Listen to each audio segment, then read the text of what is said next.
Bro's the strongest general of the humans army, but at the same time he's also the strongest general of the demons, because even I don't know who he's actually loyal to, since he's playing messing with every side of the war, while having a mental disability that makes him go f***ing at their agony, while also having honey on his smoothie ass baby face of his, since this red-haired thick demon girl and her pink friend of hers are into him as a demon general, while in the human kingdom the yandere psycho princess is also doing her best to get some backshots while he's out there distributing backstabs freely on every enemy in sight. So yeah, boy is so scary and brutal that everyone's greatest fear in life is having him as an enemy. Now without further ado, let's get it. Like in any world, we've got demons and warriors who fight for the empire. Among the demons, there's the king, the undisputed leader of everything. The warriors get support from the empire with the sole purpose of defeating him, and the demon king exists with the sole purpose of stopping the warriors. Explosions everywhere, and one of the warriors shouts that he's going to attack from behind. But of course, the demon king also has those who serve him with absolute loyalty. A pink-haired girl shows up, landing a kick and saying she'll take care of the weaker ones. Right away, the warriors recognize them as the commanders. You can already see the fierce redhead on the right, and in total there are 12 of them, all led by the demon king's most powerful ally. They charge forward, and the blue-haired guy swings his sword, slashing into the warriors. The story says that there were warriors who were considered invincible, but that so-called invincible warrior met his end at the hands of the commander of the Zeroth group, known as Demon Arut. He was the king's hidden trump card and his most precious talent. Then, out of nowhere, a resignation letter drops onto the table, and the king asks what's going on. The white-haired kid immediately says he's leaving. The king's pen bursts apart, and he demands to know what this is about. Papers fly everywhere, hitting the kid in the face, and the king wants to know how he dares turn his back on him. Suddenly, the king falls to his knees, clinging to his leg, begging him not to run away like that. He says he can't abandon him. Why is he doing this? The boy doesn't seem like he wants to talk much, but the king insists on knowing why. Doesn't he like the castle? Did someone disrespect him? Did they mistreat him? Was it prejudice because he's human? The king says he cannot accept that. Arut, even if he's human, is the most powerful person he has. His powers surpass anyone else's to the point that all the others could only feel envy. He was the strongest card, the one nobody dared to challenge. Diem replies that nobody did anything wrong, and the king presses him to explain why then. If he doesn't say it, Diem interrupts and asks if the king intends to kill him. The king flinches in shock and says never. He has many subordinates, but he would never kill the boy. He shakes him, demanding to know if it's because he hasn't been sent to the battlefield. Diem is about to say something, but suddenly blood drips to the ground. His nose is bleeding. Immediately, the king panics, shouting for the doctors. Sometime later, they're examining his body. The girl applies healing magic, and the king wants to know his condition. A doctor named Ben says that everyone already knows he's suffering because of the battles he fought, and his body can't handle it anymore. But the king cuts him off, saying he didn't summon him in to repeat what he already knows. They better find a way to fix him quickly, or else he knows what will happen if they fail. Ben says he understands, and the Demon King orders the boy to return and focus on recovering. So they grab Dian's arm and carry him back through the kingdom, laying him on a stretcher while people around whisper different things. Some say the general is on the verge of dying, others say he once blocked the explosion of a warrior, and even that he might be as strong as the king himself. Everyone thought it was a blessing to have him there, but the protagonist only thinks he's screwed. All they wanted was a peaceful, retired life, yet every time new stories get cooked up about him. They believe he killed a warrior, that he's powerful. But to him, all of this should be some kind of joke. The doctors bow, tell him to rest, and leave. Meanwhile, Demon Arut, or Dian Hard, keeps thinking that he isn't nearly as talented as people imagine. The girl comes to collect the medicine cup, he sets it on the tray, but she stumbles a little and he tells her she can leave. She walks out all giddy, saying his hand touched hers. But he's left thinking this woman must actually despise him, feeling disgusted just because she touched a human's hand. The only one he's certain strangely cares for him is the Demon King, always telling others to bring him food and ordering everyone to take care of him. But even that goes too far sometimes. He's a human in the demon realm, born with a weak body. At any moment he could collapse from just a bit of stress. Yet because of a series of events, everyone believes he's the strongest. He even ended up becoming the commander of the strongest group of demons. Luckily, lately his health hasn't been great, so he can use that as an excuse not to fight. But he knows the moment they discover his body is fragile, they'll tear him apart. He stands up in alarm, saying he can't stay in this castle for too long. None of these demons have a heart. He needs to find somewhere he can live in safety and peace. At that moment, someone named Ed walks into the room, calling out to him. The protagonist asks if he just got back from the human realm, and Ed says yes, and that he brought him this reflection mirror to play with. This guy is one of the few demons he feels comfortable around, always bringing him little things from the human world. But Ed is worried. He heard that he fainted and wants to know what's needed for him to recover. The protagonist thinks to himself that it's just another reincarnation and blames himself for everything in the end. Ed, however, tells him no. It's thanks to him facing that warrior that all the demons are still alive. The protagonist, however, seems to be saying that's not the case. I just want to know what kind of misunderstanding this was that happened here, or if he's just pretending like he really did those things but now insists he didn't. And then it says he's going to torture every human until he finds a treatment method. That's when the protagonist realizes, right, in the end they're all demons after all. His friend tells him to rest and waves goodbye, while he's left thinking at least that's the only person who genuinely cares about him. The king also seemed to care, always trying to keep him safe. He just hopes the king doesn't misinterpret the situation and do something stupid. Back with the king, he's staring at the boy's resignation letter, wondering what that kid was thinking. It's impossible to read his expression. He never has one. Still, it's undeniable that he's been like this since the very moment they met. The king recalls the first time he saw him after he had defeated that warrior. The demons were saying he had finished off a human to stop this self-detonation. Right then, the king saw him as an interesting gift from the empire and asked for his name. He was amazed by the boy's loyalty, throwing himself into the battlefield like that, and couldn't even understand why they sent him to such a dangerous place. Once he learned his name, the king thought that if he had such a strong person as an ally, he would never waste him on a meaningless death, so he offered him a position in the army. The king knows he's been protecting the boy well, but he also can't keep sending him on nothing but dangerous missions. At that moment, he glances at one of the sheets of paper,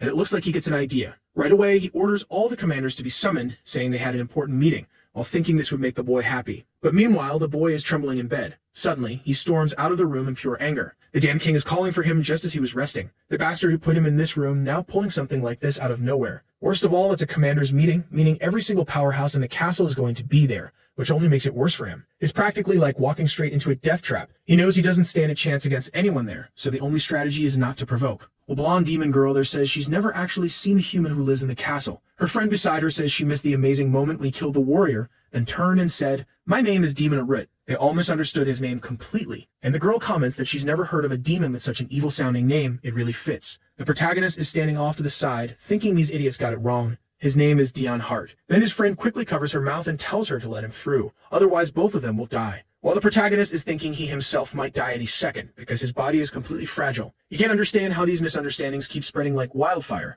but at the same time he can't let anyone discover he's weak or he'll be expelled and killed. He has to keep up the confident act, so he heads toward the door. The soldiers posted there are chatting cheerfully, but the moment they notice him, they freeze in shock and immediately greet the commander, only to order that the door be opened. And then the commander of Zeroth is announced. The Demon King says that finally, he's arrived. The protagonist just stares, but inside he's completely lost. On the left is the demon Jakar, who tells him to sit beside the king. On the right, the blue-haired one, Asild, thinks the boy looks weak, but says it would be amazing to fight against the strongest one in this place. The bulky bald guy on the right, Belleton, says the boy is way too strong but arrogant for showing up late. Right then, the fiery red-haired woman, Adelia, smacks him and tells him to show some respect because the commander must have his reasons. And meanwhile, Lillinel is thinking that bald fool ought to learn to show more respect to the commander. The protagonist, however, sits down wanting to know why everyone is gathered there. It's so uncomfortable that he already wants to go back to his room. The king asks how he's feeling, and he answers that he's fine, just apologizes for being a little late. Then a demon steps up beside him and asks if he should serve him a drink. He doesn't say anything out loud, but inside he's celebrating. That's because at these meetings, they always bring out the rarest wine in the whole region, and it's one of the few reasons he even likes being there. But then he notices that this time isn't wine. It's grape juice. He's a little confused while, for some reason, the demons are all hesitating. He bangs on the table and asks why everyone else got wine while he didn't. He thinks he's being discriminated against because he's human. That's when the king says it was by his orders. Right away, Dion panics, thinking maybe the king found out he's worthless and doesn't even want to waste alcohol on him. He's already imagining himself sentenced to death. But then the king explains that this meeting is actually about him. Immediately, he orders Belleton to explain everything in detail. Belleton reports that the 12th unit has been holding the line so far, but they urgently need backup. Part of the area had been evacuated, but the rest were stuck behind the wall, and they needed to be rescued before the worst happened. Everyone at the table starts whispering in confusion, wondering how it all came to this. Even Dion is surprised. Demonic creatures are basically failures created by the Demon King. They lose control and start running wild, doing whatever they want, but he can't figure out what any of that has to do with him. After all, the meeting is supposedly about him. Then Belleton explains that the war is escalating and more monsters keep appearing, which is already a mystery. The king says the reason they've been piling up is obvious. Since the hero was killed, who else would be left to slay the monsters? Dion realizes instantly that, in theory, they see him as the one responsible, since they believe he's the one who did it. Could they really be planning to pin it all on him? But he glares at the Demon King too. After all, that bastard also wanted the hero dead. The Demon King meets his gaze and seems to see something in his eyes. Then he laughs and declares that the Zeroth group will provide the backup. At that, the protagonist is thrown off, and the king adds that he can go out there, calm things down, and cut down a few creatures. Off to the side, Belleton is seething with envy, since the king is entrusting this boy with what the entire army couldn't handle. He just can't understand why the king has so much faith in him. Dion speaks up, saying he still hasn't fully recovered, while inside he's desperately begging the king to reconsider. Isilda mutters that the boy doesn't want to go, but Jakar counters that he's got it all wrong. If it were anyone else, maybe that's what they'd think. But he knows the commander is suppressing his thirst for combat because the logical choice would be for him to fight on an even stronger front line. The other one is astonished, admitting he hadn't realized all that. He's already excited, now convinced the boy isn't just strong, but also judges situations with clarity. The king then clarifies that he's not asking the boy to go on a killing spree. He just wants him to head there, relax a bit, and manage things. But Dion knows this is going to be tough and he doesn't want to go at all. Still, With everyone staring at him, glowing with expectation, he finally says fine, I'll go. He ends up riding in the carriage, once again finding himself dragged into something he has no idea how to deal with. As soon as the king gets back to his quarters, Diem is already packing his bags and leaving. At least he got away from that problem. But deep down, he knows life outside won't be much better. Closer to the Empire, there's the Mad Emperor, the one who originally ordered him to come kill the Demon King. On top of that, there's his older brother, who hates him and has always wanted him dead. He tries to focus on the bright side. The Zeroth group is very competent. Ed, in particular, is one of the strongest. When the soldier says they've already arrived at the village, he immediately orders them to hold formation. Diem tries to calm himself down. He doesn't really have to do much. All he needs to do is stay quiet and everything will sort itself out. Meanwhile, he's drinking the Demon King's special wine, which he had obviously stolen before leaving that meeting. At this point, he's more buried than alive, so he might as well enjoy it. It had been a long time since he felt this alive. Outside, Ed finds it strange that he's so silent. Could Diem be depressed because of that incident before they left? On the way out, our protagonist is heading toward the carriage when someone tells him he absolutely cannot ride a horse. He has to go in the carriage. Diem thinks to himself that's exactly what he's doing anyway. Why on earth would he want to ride those disgusting headless horses? So he steps inside, says fine, and folds his arms. While Ed is thinking that only time will heal a boy, he notices that Diem would actually prefer to be riding a horse. But ever since his health deteriorated, he's had to suppress his own desires. Even so, he can only follow the king's orders, and the king had told him to use the carriage. Just then, a demoness at the front announces they've arrived at Adjunct Village, but the whole place is engulfed in flames. Bodies everywhere, the people clearly massacred, and the creatures had already wiped out the town. Ed warns them to be careful, because those monsters shouldn't be far off, and sure enough, there they are right ahead. He orders everyone to prepare for battle and protect the commander, saying he trusts them all. The demons charge forward, and the fight erupts. But Ed quickly realizes these monsters seem endless. Suddenly, a massive werewolf lunges to bite him, and he notices he let his guard down. The scene shifts to someone asking the king if his army alone will be enough. It's Jakar, pointing out that there are too many monsters and they should have sent more support. But the king insists that the Zeroth group is extremely powerful, and besides, even if they face danger, they can rely on that person. Wait, was that the protagonist who just slashed through? The beast drops dead,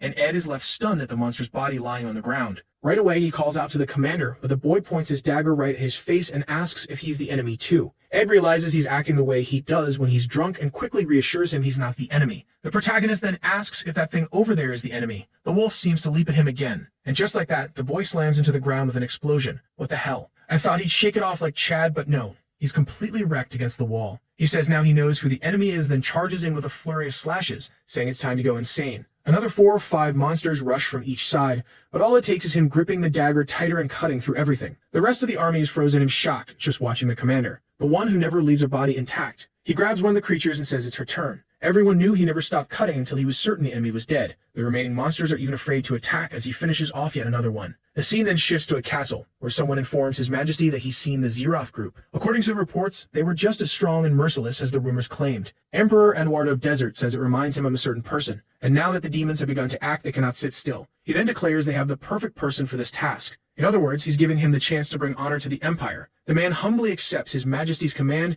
and the Emperor orders him to become that kind of talent, which in theory is exactly the title of this story. The following chapter tells of the 8-year war where rivers of blood were shed in the name of the Empire's glory. On the front lines where warriors sacrificed themselves for the cause, the protagonist says they weren't soldiers at all. They were nothing but discarded meat shields. That place was the perfect description of hell. While the warriors kept fighting, shouting that everything was for the king, Dion could only think it was a joke. He never asked to be there. He had no intention of giving his life for the Dan Empire that had thrown him into this hell. All he was doing was his best to survive. Dying for them was never an option. Suddenly, a figure appeared behind him, identical to him. It came closer and told him to stay alive then and to take his revenge. Right after that, the protagonist woke up in bed, gasping for air, wondering what kind of dream that was. He stood up, staggering a little until someone said that he had finally woken up. It was Ed, clearly worried, and Ben saying he had been terrified when he saw him covered in blood. The protagonist, however, had no idea how he ended up there. That's when the blonde explained that the hunt had been a success. He had lost consciousness after slaughtering countless monsters. He even apologized for not being stronger and able to help more. The protagonist, though, had no clue that the blessing had ended and wanted to know what this business about him blacking out was.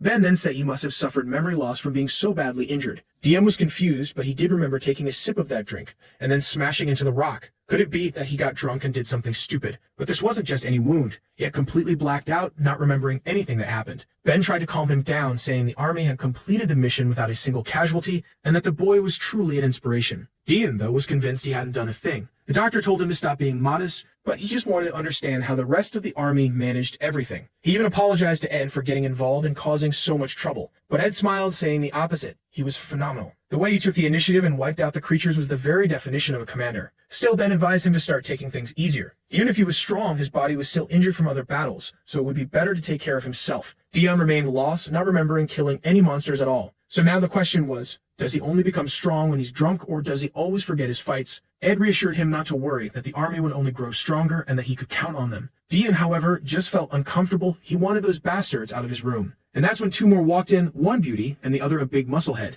saying they had heard he was awake. The other one told her to shut up because he was still recovering. The two of them argued about paying proper respect to the commander until Jakar arrived and ordered them both to be quiet. They were only there to check on him, not to make him feel uneasy. They apologized, but by that point, Dion was sick of it and told everyone to just leave the room, while thinking to himself how he could make these bastards disappear for good. The others assumed he was just stressed from the situation, and Jakar even told him not to go killing everyone in the castle. Dion, of course, was confused. How was he supposed to kill those three? Not even a miracle could make that happen. But then he remembered, if they ever discovered he was weak, they wouldn't show him an ounce of mercy. At that moment, he imagined that if he showed mercy instead, maybe it would increase his own chances of survival in the future. Maybe, just maybe, they might even try to spare his life if they ever found out the truth. That's when Isilde apologized in case he had upset him, and Dion replied that yes, he was stressed about all of this. Meanwhile, he was thinking that from now on, he needed to be very careful with the words he chose. The others were hesitant, but then he told them that being angry never justified violence. Many times, the best course of action was mercy, and they had better remember that word clearly. Even if one day someone lied to them or turned out to be weaker than them,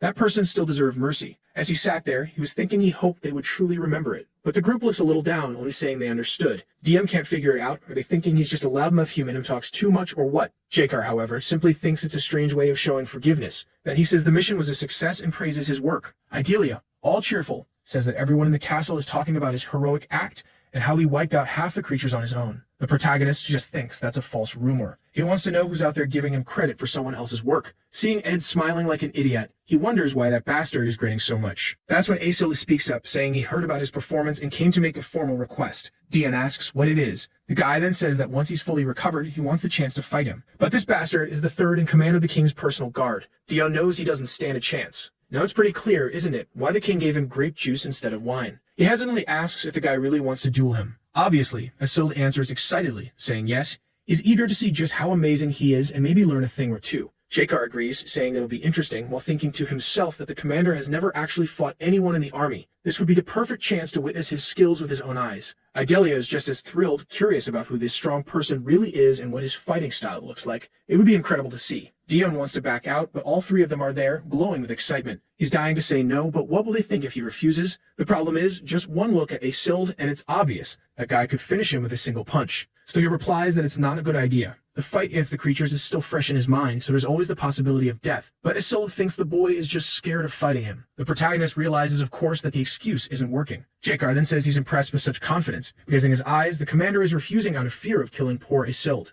Isilde freezes, staring at Dion embarrassed, and asks if that's true. Dion, startled, doesn't even know what to say. Jakar warns Isilde not to press the issue, because the commander only refused out of fear of killing him. At that, Isilde trembles and asks if it's really true. He's certain he'd die in a fight. In his mind, he's already convinced that the commander believes without a doubt that he would win. And here he is, confident, thinking he might actually stand a chance. Now it's clear to him why the king puts so much trust in the boy's talent. He lowers his head and admits that it's hard to say, but he isn't even sure he would win or come out alive. If it really came down to a life or death fight, he'd rather not take part. His pride might be wounded, but he thanks the boy for being so considerate about everyone's safety. Dion notices that Isilde actually seems at peace with it. Meanwhile, Ed is impressed that even the most aggressive demons show respect toward him. The protagonist, at least, feels relieved to be off the hook. But then Isilde adds that he hasn't given up. When he's strong enough not to die so easily, he'll make the request again. Obviously, that's the worst option for our boy. He's just hoping the guy will give it up already. But Isilde declares he's motivated to keep getting stronger so he can come back for the challenge. He says goodbye and heads off to training.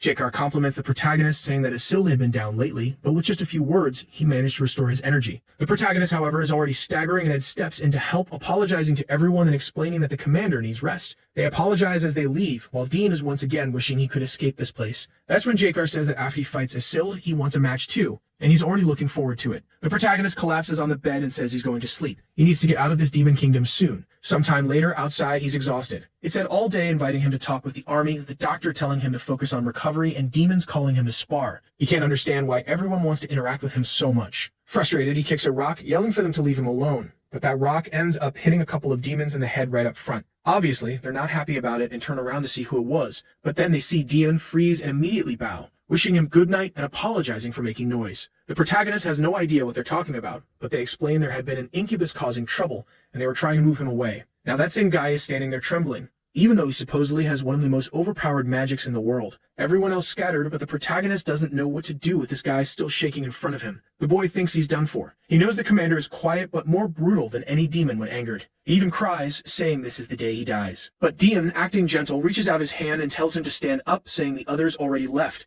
Strangely, the demon looks touched, wondering why he's being treated this way. He says he's an incubus, and that he knows everyone despises him. Dion just takes his arm, pulls him up, and asks why he thinks that way. He pats his shoulders and tells him not to worry. The demon, overwhelmed, says Dion is too kind, and that it makes him happy. Maybe he could repay the favor if Dion ever has free time. Hold on now, incubate usually give women peculiar dreams, while succubi do that for men. What exactly is this kid planning for our boy? Meanwhile, the demon asks where Dion is going, but Dion has no idea what kind of time this guy is talking about. The incubus then offers a small gift of gratitude, a plant that will help him recover. He says he knows Dion is a commander with a lot to do, but if he wants, he can take him to where it grows. Dion didn't even know the castle had a garden with plants like that. The little demon apologizes for not introducing himself earlier, saying he's the gardener who takes care of the castle known as Heen. Dion is surprised that such a peaceful job even exists in such a violent world. He's already imagining beautiful flowers, a calm scene, and fresh air, a perfect place for some therapy. He admits he really does need a relaxing place and asks Heen to take him there. Heen tells him to follow, while Dion celebrates the thought of finally getting some rest.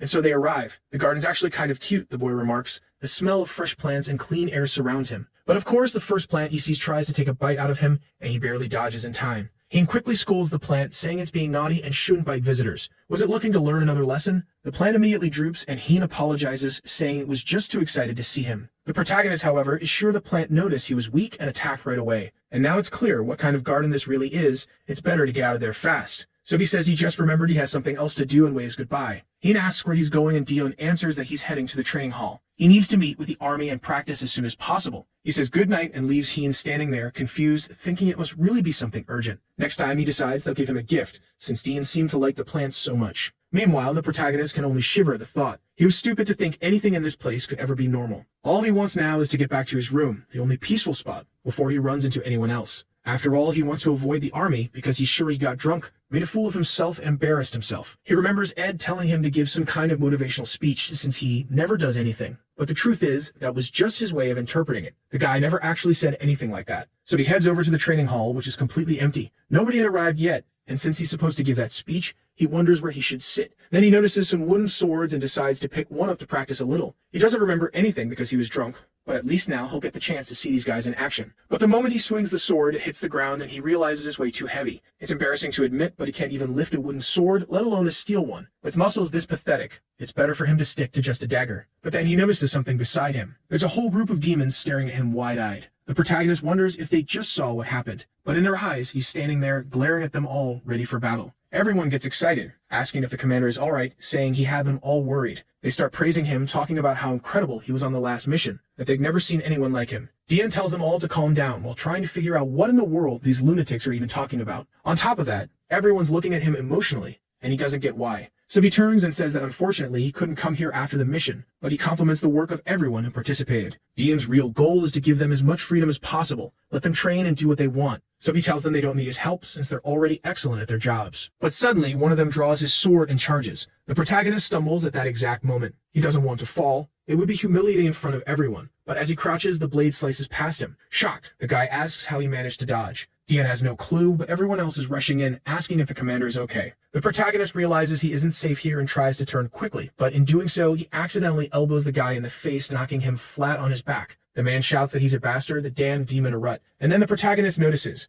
This guy in front of him is human. Now that I think about it, in his dream, there were two versions of him, right? Could one of them actually be interfering? Because there's no way he's just this lucky. At that moment, the rest of the army calls for the commander, and the protagonist realizes nobody seems to know this guy. The man says he has to escape immediately, but as he turns to the side, Dion is already there, slashing down on him. The boy knew he couldn't let this guy escape. He was too dangerous. So he strikes him down without hesitation. The man collapses. Dion immediately orders them to notify the Demon King and lock the intruder up. He simply waves goodbye and walks away, while the others stand there thinking, damn, the commander must be disappointed with us. We let an intruder in, and in the end, he was the one who got attacked. Still, one of them is impressed with how natural his movements were, In one moment, he was walking casually, and in the next, he crouched in a perfectly fluid motion, dodged, and spun with an instinctive elbow strike. It was terrifying. This poor fool was taken out instantly. He was so exceptional that the rest of the army felt like they only served as his shadow. One soldier reflects that he's been training hard, but never imagined the commander was still this far beyond him. Everyone starts celebrating, saying they need to keep training, so that maybe one day they can compare themselves to him. Meanwhile, Dion has sprained his wrist,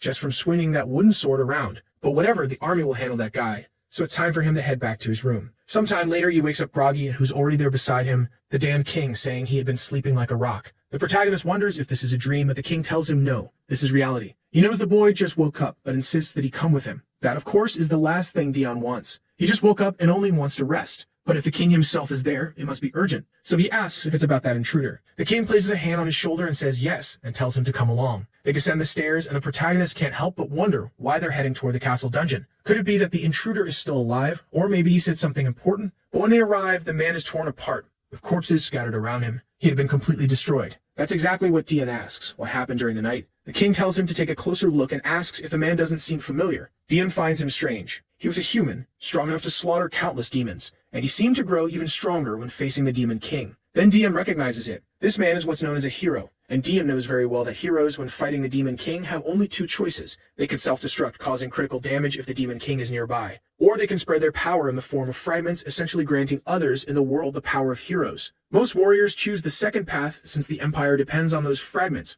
almost like having more heroes. On top of that, the honor of the second option is far greater than the first. The king, however, laughs bitterly, saying it's a joke that they would send a hero like this to the land of the sacred demons. Or maybe he wasn't a real hero at all, just a candidate or even a failed hero. Dion knows that an official hero would be much stronger, but doesn't change the fact that no hero would ever be wasted so easily. There must be some reason why this man was sent here. Dion then calls out to the king, asking to have a word with the man alone. The king agrees and says he'll wait outside, while the protagonist assures him it won't take long. Dion wants to understand if this man didn't bring any message and came straight to him, and why. That's when the man calls him Dion Hart and shouts that he's a damn traitor. His Majesty trusted him to become a hero, yet he betrayed the empire and sided with the demons. Suddenly, Dion starts laughing, saying this must be some desperate way to get his attention. In truth, the man was just disposable. The man tries to go on about him being a traitor, but Dion cuts him off, saying no. The very fact that he calls him a traitor only proves how worthless he is. He doesn't understand what he ever did to make the emperor hate him so much, to the point of sending him here to die. After all, the emperor knows absolutely everything. He knows why Dion is in the demon kingdom and what the final goal of all this is. So is the protagonist truly being abandoned, or is there actually a plan behind it? Now even this man is questioning if he had really been forsaken by the king. But Dion just waves goodbye, telling him to think very carefully before he dies. The man slams his fists against the ground, shouting that he gave everything for the empire, screaming that he will never forgive that cursed bastard. Outside, though, the protagonist reflects on how fragile loyalty really is. He shouldn't have even bothered. Talking to that man was a waste of time. The king then asks if he's finished. Judging by the look on his face, he already got all the answers he wanted. Dion replies that the decision is up to the king, but he believes it's better to kill the man. The king agrees, saying they'll take care of it. But in exchange, the boy will owe him a favor. The protagonist doesn't look happy, and the king explains that Jakar made an emergency request. This time, they weren't facing a candidate. They were going to face a true hero. And as they all know, heroes and demons are never a good mix. The protagonist, however, knows that if the one on the front lines isn't just some abandoned fighter, but a true hero, then the demons hardly stand a chance. But the king says he knows the boy must also be curious. What could the emperor be thinking, sending a fragment like that directly to them? This is his chance to find out. Suddenly, the protagonist wonders when exactly he ended up there, and in that moment, the demon is already approaching. I'm telling you, this boy has a split personality. Now it makes sense why he tricked that human earlier. It was the other side of him speaking, which explains why he suddenly seems so sharp. And now he doesn't understand where exactly the demon king is planning to send him. Still, there he is, waiting by the carriage. He remembers following the king down to the dungeon, but after that, he was outside, with the king telling him to head out, which only leaves him more confused. Why does the king want to send him to the front lines? He doesn't know. But then Ed shows up, saying they're ready. Dion says he understands, knowing that the new hero is about to appear. Since he has no choice, at the very least, he wants to see what this new hero looks like. And on that point, the king is right. He's curious too. Meanwhile, Ed is thinking that the hunt for those creatures quenched only a little of his bloodlust, but not enough. As dangerous as the situation at the front may be, the boy advances with a smile. At that moment, Lilino calls out sweetly to the commander, saying she missed him terribly. Dion, a bit confused, wonders what she's doing here. He feels uneasy because after the king, she's the second most powerful, and on top of that, she's the type that's difficult to figure out. Then, all cute and gentle, she says she knows he's heading to the front lines and that she brought him a little gift. He has no idea what it is and finds her suspicious, but the second she starts explaining it has protective powers, he grabs it immediately, saying it's perfect, as if he would ever refuse something that could keep him alive. But then he notices he accidentally patted her on the head. It gets emotional, saying how wonderful it is that she's helping the commander like that, while she says it's amazing how much he cares for him. The two of them gush about protecting him forever, while Dean tells them both to calm down and get moving already. In the carriage, he keeps wondering why everyone believes he killed that hero. He didn't. Not only did he not do it, he never even tried to stop the self-detonation, nor did he block the attack with his own body. Back then, he was just another comrade. That warrior with the brown hair calls out to him, telling him he wants Dian to leave. The protagonist, confused, asks if he's sure, and the man confirms. He was a soldier of the Imperial Army. It was his duty to bring this fight to an end. Dian tries to say something, but the man cuts him off, telling him he's already done more than enough. Besides, the Demon King is a being stronger than anyone, and he can no longer guarantee everyone's survival. Since at least one person has to deliver the information back to the Empire, that person must be him. And he knows Dian still has things he needs to resolve. That's why he wants him to leave. He knows Dian is meant for great achievements, and that's why he must live and return to the Emperor. With that, he waves goodbye and wishes him good luck. A long time passes, and Dian finds himself wondering if the battle is finally over. He wants to know if the fight has ended, but he can't move, whether from guilt, shame, or something else he isn't sure. But in the end, it's him who has to deliver the information. So he forces himself to stand and see what happened, preparing to return. That's when he comes face to face with the Demon King and the others surrounding the hero. The king asks for his last words, but the warrior only laughs and begins to shine. From above, Dian instantly knows it's self-detonation. From the looks of it, this is the end of it all, and it's time for him to carry the information back. But right then, there's a demon behind him asking who's there. The creature lunges, shouting that he's hiding like a rat. The strike smashes into the ground, but Dian manages to dodge. The bastard came out of nowhere without a single warning, and now he's screwed. Another attack comes, and he slips back just in time, getting only a shallow cut across his face. The problem is that now he has to survive and deliver the information. The monster charges again, but Dian avoids every strike, slips underneath, jumps up, and lands on the creature's head, slamming a hoe into its neck. The issue is, the monster reacts, and he realizes it didn't cut deep enough. He has no idea what to do now, and suddenly the entire mountainside crumbles, sending both of them falling. The demons watching all cover their faces as smoke and debris fill the air, while the protagonist wonders if he's even still alive. Then he notices at least the beast is dead beneath him. He had killed the ogre, but since he fell from the mountain, now he's standing right in front of all the demons, who are staring, asking who this person is who just killed the 7th commander and how he's so strong. Right away, Dian knows he's in deep trouble. He killed a commander in front of the enemy's army, and worst of all, the Demon King himself is standing there staring directly at him. At that moment, someone calls his name. It's the warrior, demanding to know why Dian is there, asking if he knew about the self-detonation. Dian apologizes, admitting he failed his mission to escape. The man answers that he wanted Dian to survive more than anyone else. To him, Dian was the kindest person he had ever known, and he wished for him to be the next hero. He then asks if the world is watching this and pleads for the boy to continue living. Instead of triggering self-detonation, he begins to shine, transferring fragments of his power into the protagonist. The Demon King immediately recognizes it as a power transfer, but Dian knows such a thing is impossible. He says the warrior really was foolish. He should have known it's not possible to deliberately pass on all that power to someone else. He was an idiot to stop the self-detonation just to attempt it. Dian lays him down, thinking that in the end he doesn't feel any different. He's still the same weakling as always, but the demons around him are whispering, wondering if he just survived the explosion of a hero. Still, it's obvious it came at a heavy price. He drops to his knees, coughing up blood. Dian, however, knows one thing for sure. He came far, but this was the end of his story. That's when the king asks why he's smiling and demands to know his name. He says his name is Dian Hart. The king replies that he likes him. The boy is looking for a chance to escape, but instead the king offers him the chance to fight at his side. Dian is left stunned, and the king simply explains that no one will object. After all, everyone here saw what he just did. He killed a commander and endured the attack of a hero. Dian realizes he somehow managed to survive, but this wasn't the way things were supposed to go. And so it was that everyone in the castle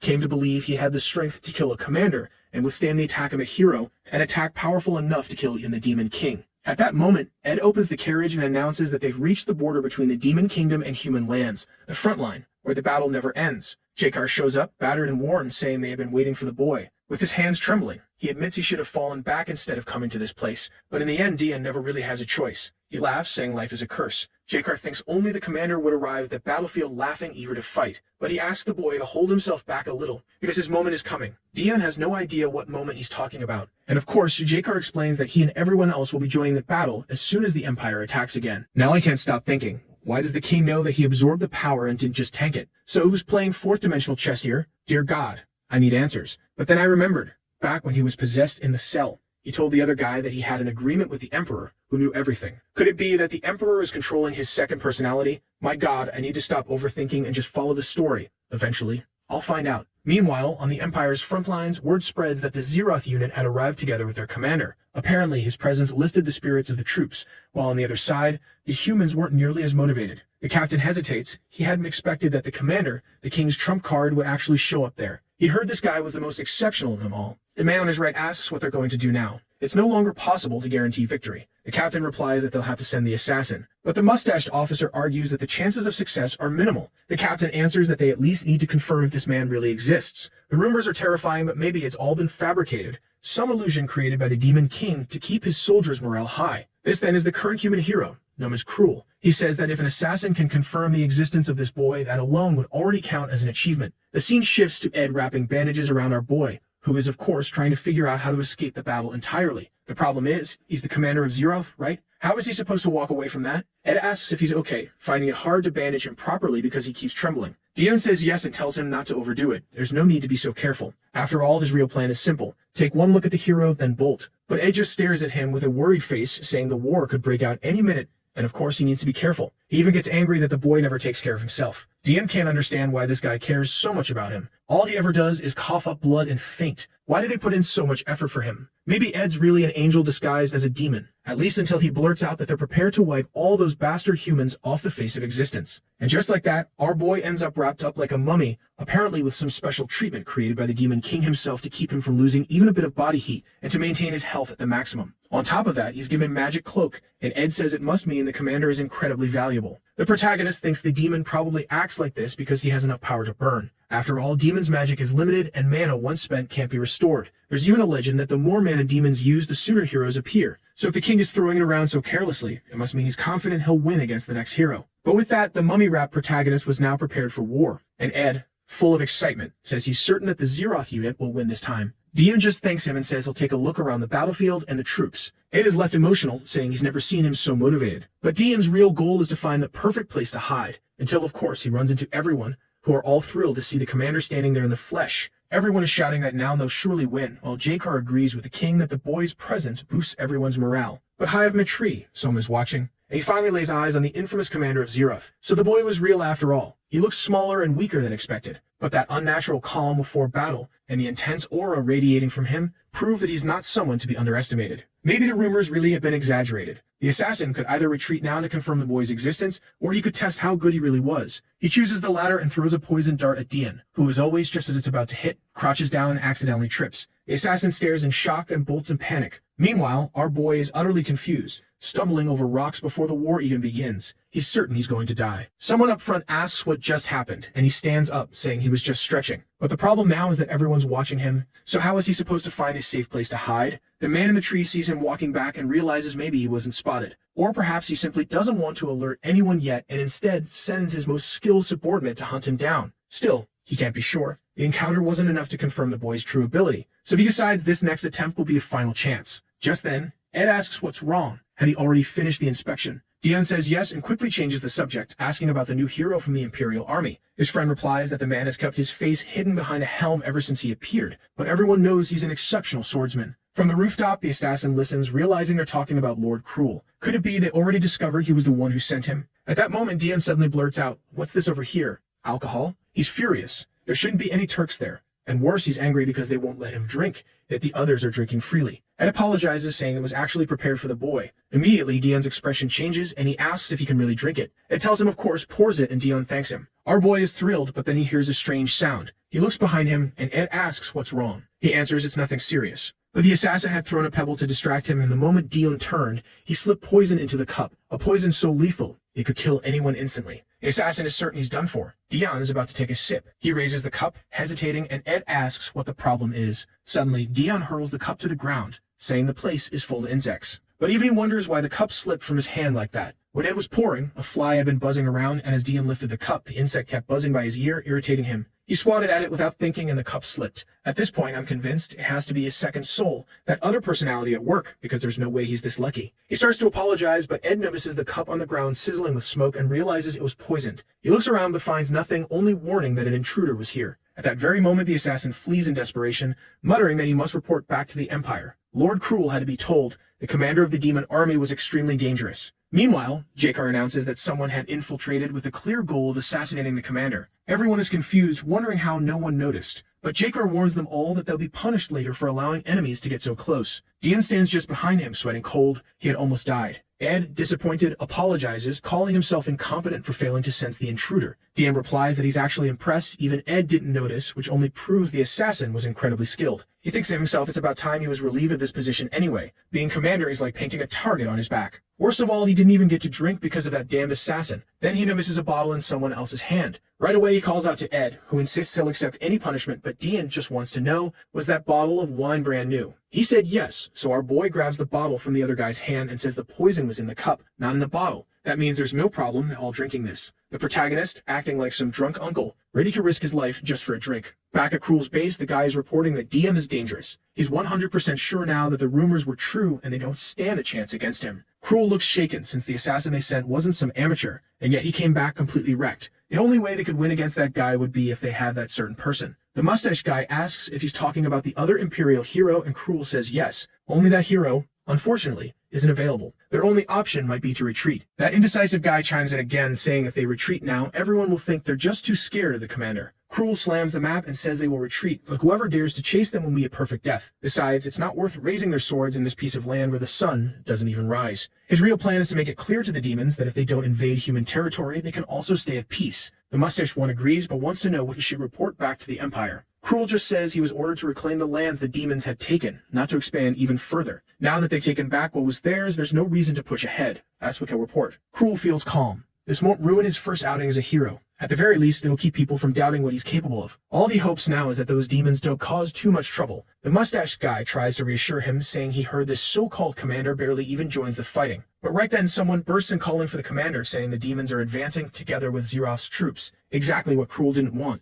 And sure enough, our boy is there, slicing through everyone. He's drunk, dagger in hand, just tearing people apart like crazy. The kid is dropping bodies non-stop, while Ed just stands there watching. After he finished the bottle, he decided to push everyone into an all-out offensive. Ed isn't about to complain though, after all, they've got the upper hand because of it. Another guy collapses, and when he looks up, he only sees Dion and recognizes him as the very incarnation of a demon. If that wasn't the most dangerous creature alive, then he had no clue what was. Crying in despair, he knows if he doesn't fight, he's dead, but he's too terrified to even pick up his sword. Soon enough, there'll just be another body lying on the ground full of cuts. Dion tells him straight to his face not to just stand there, to at least try something. He had to give everything he had to survive, or he'd die way too quickly. But just then, an attack smashes straight into him, sending the kid flying into a tree. Ed rushes over to help, spinning around to demand who dared to do that. And of course it was the hero himself, saying that strike was meant to finish Dion in a single blow. Ed looks worried and asks if the protagonist can still get up. Dion realizes he survived thanks to that protection Lennel had given him. While Ed is panicking, the guy who had fallen earlier is overwhelmed with emotion, convinced the Empire's hope has arrived. He celebrates, thinking he's safe now, only for Dion to walk past him and slice him apart, sending his head flying.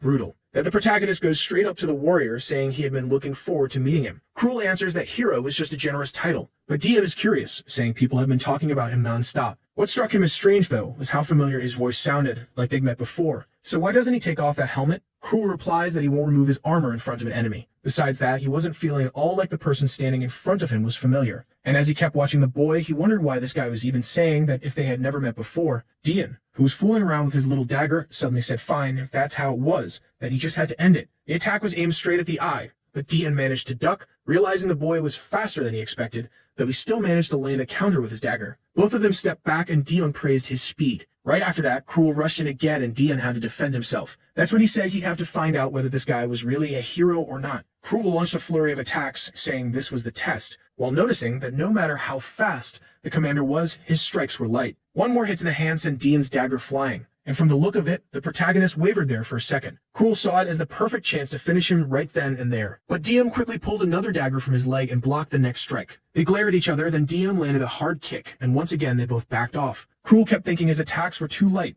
Maybe the guy wasn't even taking this seriously. But for him it didn't matter. If that was the case, all the better. Then Dion wondered if the guy had already noticed. He raised his hands and said it had been fun, but now it was time to end it. Cruel answered that the war wasn't over, not when they were the ones who had invaded first. But Dion shot back that it ended the moment they killed the commander of the 9th Troop. Besides, they had already reclaimed the land they wanted, so they shouldn't even be trying to invade the Demon Kingdom anymore. Cruel told him to shut up, but Dion kept pressing, saying they didn't need to waste more energy because both sides could just be satisfied defending their own territories. Cruel knew it wasn't such a bad offer. He'd already taken back what he wanted, and the fight hadn't even been that costly for his side. The problem was that he felt if he pushed just a little further, he could defeat this commander. That was when Dion told him to take a look at his own army. When Cruel turned around, and everyone was exhausted and completely drained, no one was ready for this fight. So he answered fine, This time they'd retreat. He knew they were at a disadvantage, and pulling back now was the smartest plan anyway, and also the one he had already wanted to follow. Dion waved goodbye, saying he hoped they'd never see each other again. Cruel ignored him, turned his back, and went to rejoin his army. Meanwhile, the demons were all celebrating, saying it had been a nightmare, but luckily they had a commander they could trust. Jakar, however, wondered if that decision was really the right one. The Empire had lost the will to fight, and this had been the perfect chance to press forward. Still, he saw that Dian had been eager for a fight, so he must have had a reason to call it off. He placed a hand on the boy's shoulder and praised him. But at that moment, Dian only muttered for him to go to hell and then collapse, groaning that this body really was a curse. Jakar noticed his body was burning up and asked himself if he had truly fought at that level in such a condition. Maybe that explained why he had chosen to stop the fight, so the enemy wouldn't notice the state his body was in. If he got lost right there in front of all those demons, it would have crushed the morale of the entire army. In the end, it had been a perfect judgment of the situation. No wonder he had suddenly appeared and risen to commander. From the moment he defeated the 7th Squad's commander, or when he blocked the hero's explosion, or when the king himself recognized the ability he possessed, it was all enough to prove just how talented he really was. But even so, Jakar still had some doubts. Yet today, once and for all, he saw that Dian truly deserved the title he held. From now on, the demon could finally rest easy, because Dian would handle the rest. At the Demon King's castle, Lillinel suddenly jumps up in a panic because the crystal she'd given him just shattered. No creature should have been able to do that, and she's really worried he must be in danger. She says she's heading out right now to see what happened, while the attendant begs her to stay because the Demon King ordered her to guard the barrier. Meanwhile, John's already arriving and the Demon King praises his work. Our guy glances over and the king happily keeps complimenting him, saying Jakar told him John did an exceptional job. He wants to know how meeting the new hero went, and John says he'll need to report on him. The Demon King notices the kid looks tense from that battle and says they'll talk later because it seems the commander of the second group also has some intel. That commander apparently liked trying to dress our protagonist up in outfits, and the king notices he doesn't seem to miss her much. But you shouldn't worry. She's far away for now. They're only going to look over some documents. Looking through the papers, Dion spots something odd. Suddenly, someone calls for the commander, and that's when he finally comes to. Up to that moment, he'd been stuck in that wild split personality state. Now he's wondering how he ended up in the Demon King's castle. What happened? He wasn't on the front line. He woke up because Lillinel is clinging to him, snotty and sobbing, saying she was worried about him. DM is obviously still trying to process everything and remembers that once again he drank. He can't believe a single bottle made him completely black out like that. While Lillinel is drooling on his clothes, saying she panicked when the necklace broke, Dion is shocked. Right? That thing protects you once from instant death. In other words, he really was at risk of dying. Even so, she praises him, saying he still beat the new hero, which is amazing. She's stuck to him, hearts practically floating around, while he realizes that booze keeps making him lose his mind. Then he notices the sheet in his hand and opens it to read the name Cruel Heart. Wait, that's his same last name. He laughs because this is someone he could never forget as long as he lives. That guy is his older brother. We then see Cruel talking to Dian, who's wrecked and crying. The boy asks his brother for help, but the brother lifts his sword and slashes him. What the heck? Now it makes sense why the kid ran into the demon's arms. That family is worse than the devil. Dian strokes Lillinel's head and says he has things to take care of. The purple-haired one says he's really scary and asks if Lillinel is okay. But she seems to think he got mad about something and finds it amazing, saying he looks gorgeous when he's all riled up. Back in the room, Dian asks why the Emperor made that bastard a hero if he knows everything that happened, especially now when Dian was thinking about going back. We then see the Demon King had asked whether it was a time for him to visit the Empire. Dian says yes, and that if he allows it, he'll gather information on the new hero. The king tells him to travel safely, since if he stayed away from the Empire too long, people would get suspicious. He touches the boy's chest and places a spell on him so he'll always know where Dian is. The king waves goodbye and says to report as soon as he has anything useful. That was the conversation the two of them had, but Dian still doesn't know why he has to be the Demon King's spy. First off, it's obvious he always loses his memory when he's extremely stressed for dealing with something tough, and obviously to avoid that, he needs to avoid stress. But that's not easy. At that moment, Ed mentions he heard Dian's heading to the Human Kingdom today. He says yes because there's something he personally needs to take a look at and wants to know what the problem is. Ed then brings up something the Demon King had said. We see that he'd asked Ed what he thought about becoming a commander. He mentioned it would be for the position of the 9th Army, which didn't currently have a commander, and the Demon King confirmed it. Ed had been working as Dian's assistant, but the king said he knew Ed was more than capable of being a commander himself. Ed paused to think. That had been one of his goals for a long time, but he set it aside to serve Dian. So he asked the king what would happen to his current position if he took that role. The Demon King simply answered that they would appoint someone else just as skilled to support Dian. He also added that Ed didn't need to push himself. If he refused, they could always find another commander. Of course, that would mean handing an important role to someone less capable. With that, Ed accepted. Dian, meanwhile, is trying to understand what he means by this. Strangely, Ed only replies that it's nothing and decides not to explain for now. He says instead that he'll ask the chefs to prepare whatever food Dion wants for his trip. Just then, someone comes in to say the carriage is ready. Dion says goodbye, telling them they'll see each other when he returns. But then he stops, thinking maybe Ed is kind of resigning, so he hesitates and doesn't mention it directly. Instead, he asks if there's anything Ed wants, since he won't be visiting the capital often. He's considering maybe some special food or something that would last a long time, while Ed laughs to himself, thinking no other superior would care that much about a subordinate. But he replies that he doesn't need anything. Dion says all right then and waves goodbye. Ed wishes him a safe trip, thinking to himself that he respected Dion more and more with each passing day. But we see that's not entirely true. In that earlier talk with the Demon King, Ed had said he didn't want to be a commander. It would obviously be something amazing, but for him, helping Dion was even more important. He wishes him a safe journey and swears he'll be waiting there for him for as long as he lives. Man, I get the feeling something tragic is about to happen. The next chapter begins with soldiers standing guard in front of a castle, complaining about how boring the day is. Then Dion shows up, and the soldiers tell him to stop, warning him that this is the Hart family mansion. The Count is away, and no one is allowed inside. But Dion just orders them to open the gate and pulls down his hood while they wonder who this confident young man is. At that moment, the protagonist removes his bandages and says he wants to go into his own house. So what's the problem? Immediately, everyone starts running, shouting, announcing that the Count has arrived, all bowing at the entrance. Crazy. I thought he'd be treated more harshly at home. They're thinking it's all unnecessary as usual. The butler, named Remember, welcomes him back. Dion smiles, saying it's been a while, and the man asks if the hunt went well. Hesitant and a bit confused, Dion answers yes, noticing that everyone seems to think he went on a monster hunt. He's about to say everything turned out fine when suddenly Remember touches his face and says it's a shame the monsters did something like that to him. Oh, come on, Remember, you're not that little maid from some blonde guy's story to be pulling that kind of thing. Get out of here. The protagonist says he's not a child anymore, and the man agrees, saying he's now a respected count. He asks if Dion wants them to clean his room, but Dion says no, because he's first going to see the Emperor. Of course, he would much rather just lie down and sleep, but now that he's back from the Empire, the first thing he needs to do is talk with this man. And besides, he has to ask about Cruel. The butler says he understands and that he'll make all the preparations. In the office, a purple-haired guy named Stave Illuster says that finally the Emperor's dog has returned to his master. Then he immediately asks Cruel, who's right there beside him, what they're going to do now that the little brother is back. Cruel simply replies that he'll send a request to the Assassin's Guild, but Stave warns that they could end up being tracked, and then asks Salin if they don't have that better option. The one with glasses wants to know if he's talking about the Revolutionary Army, and Stave says yes.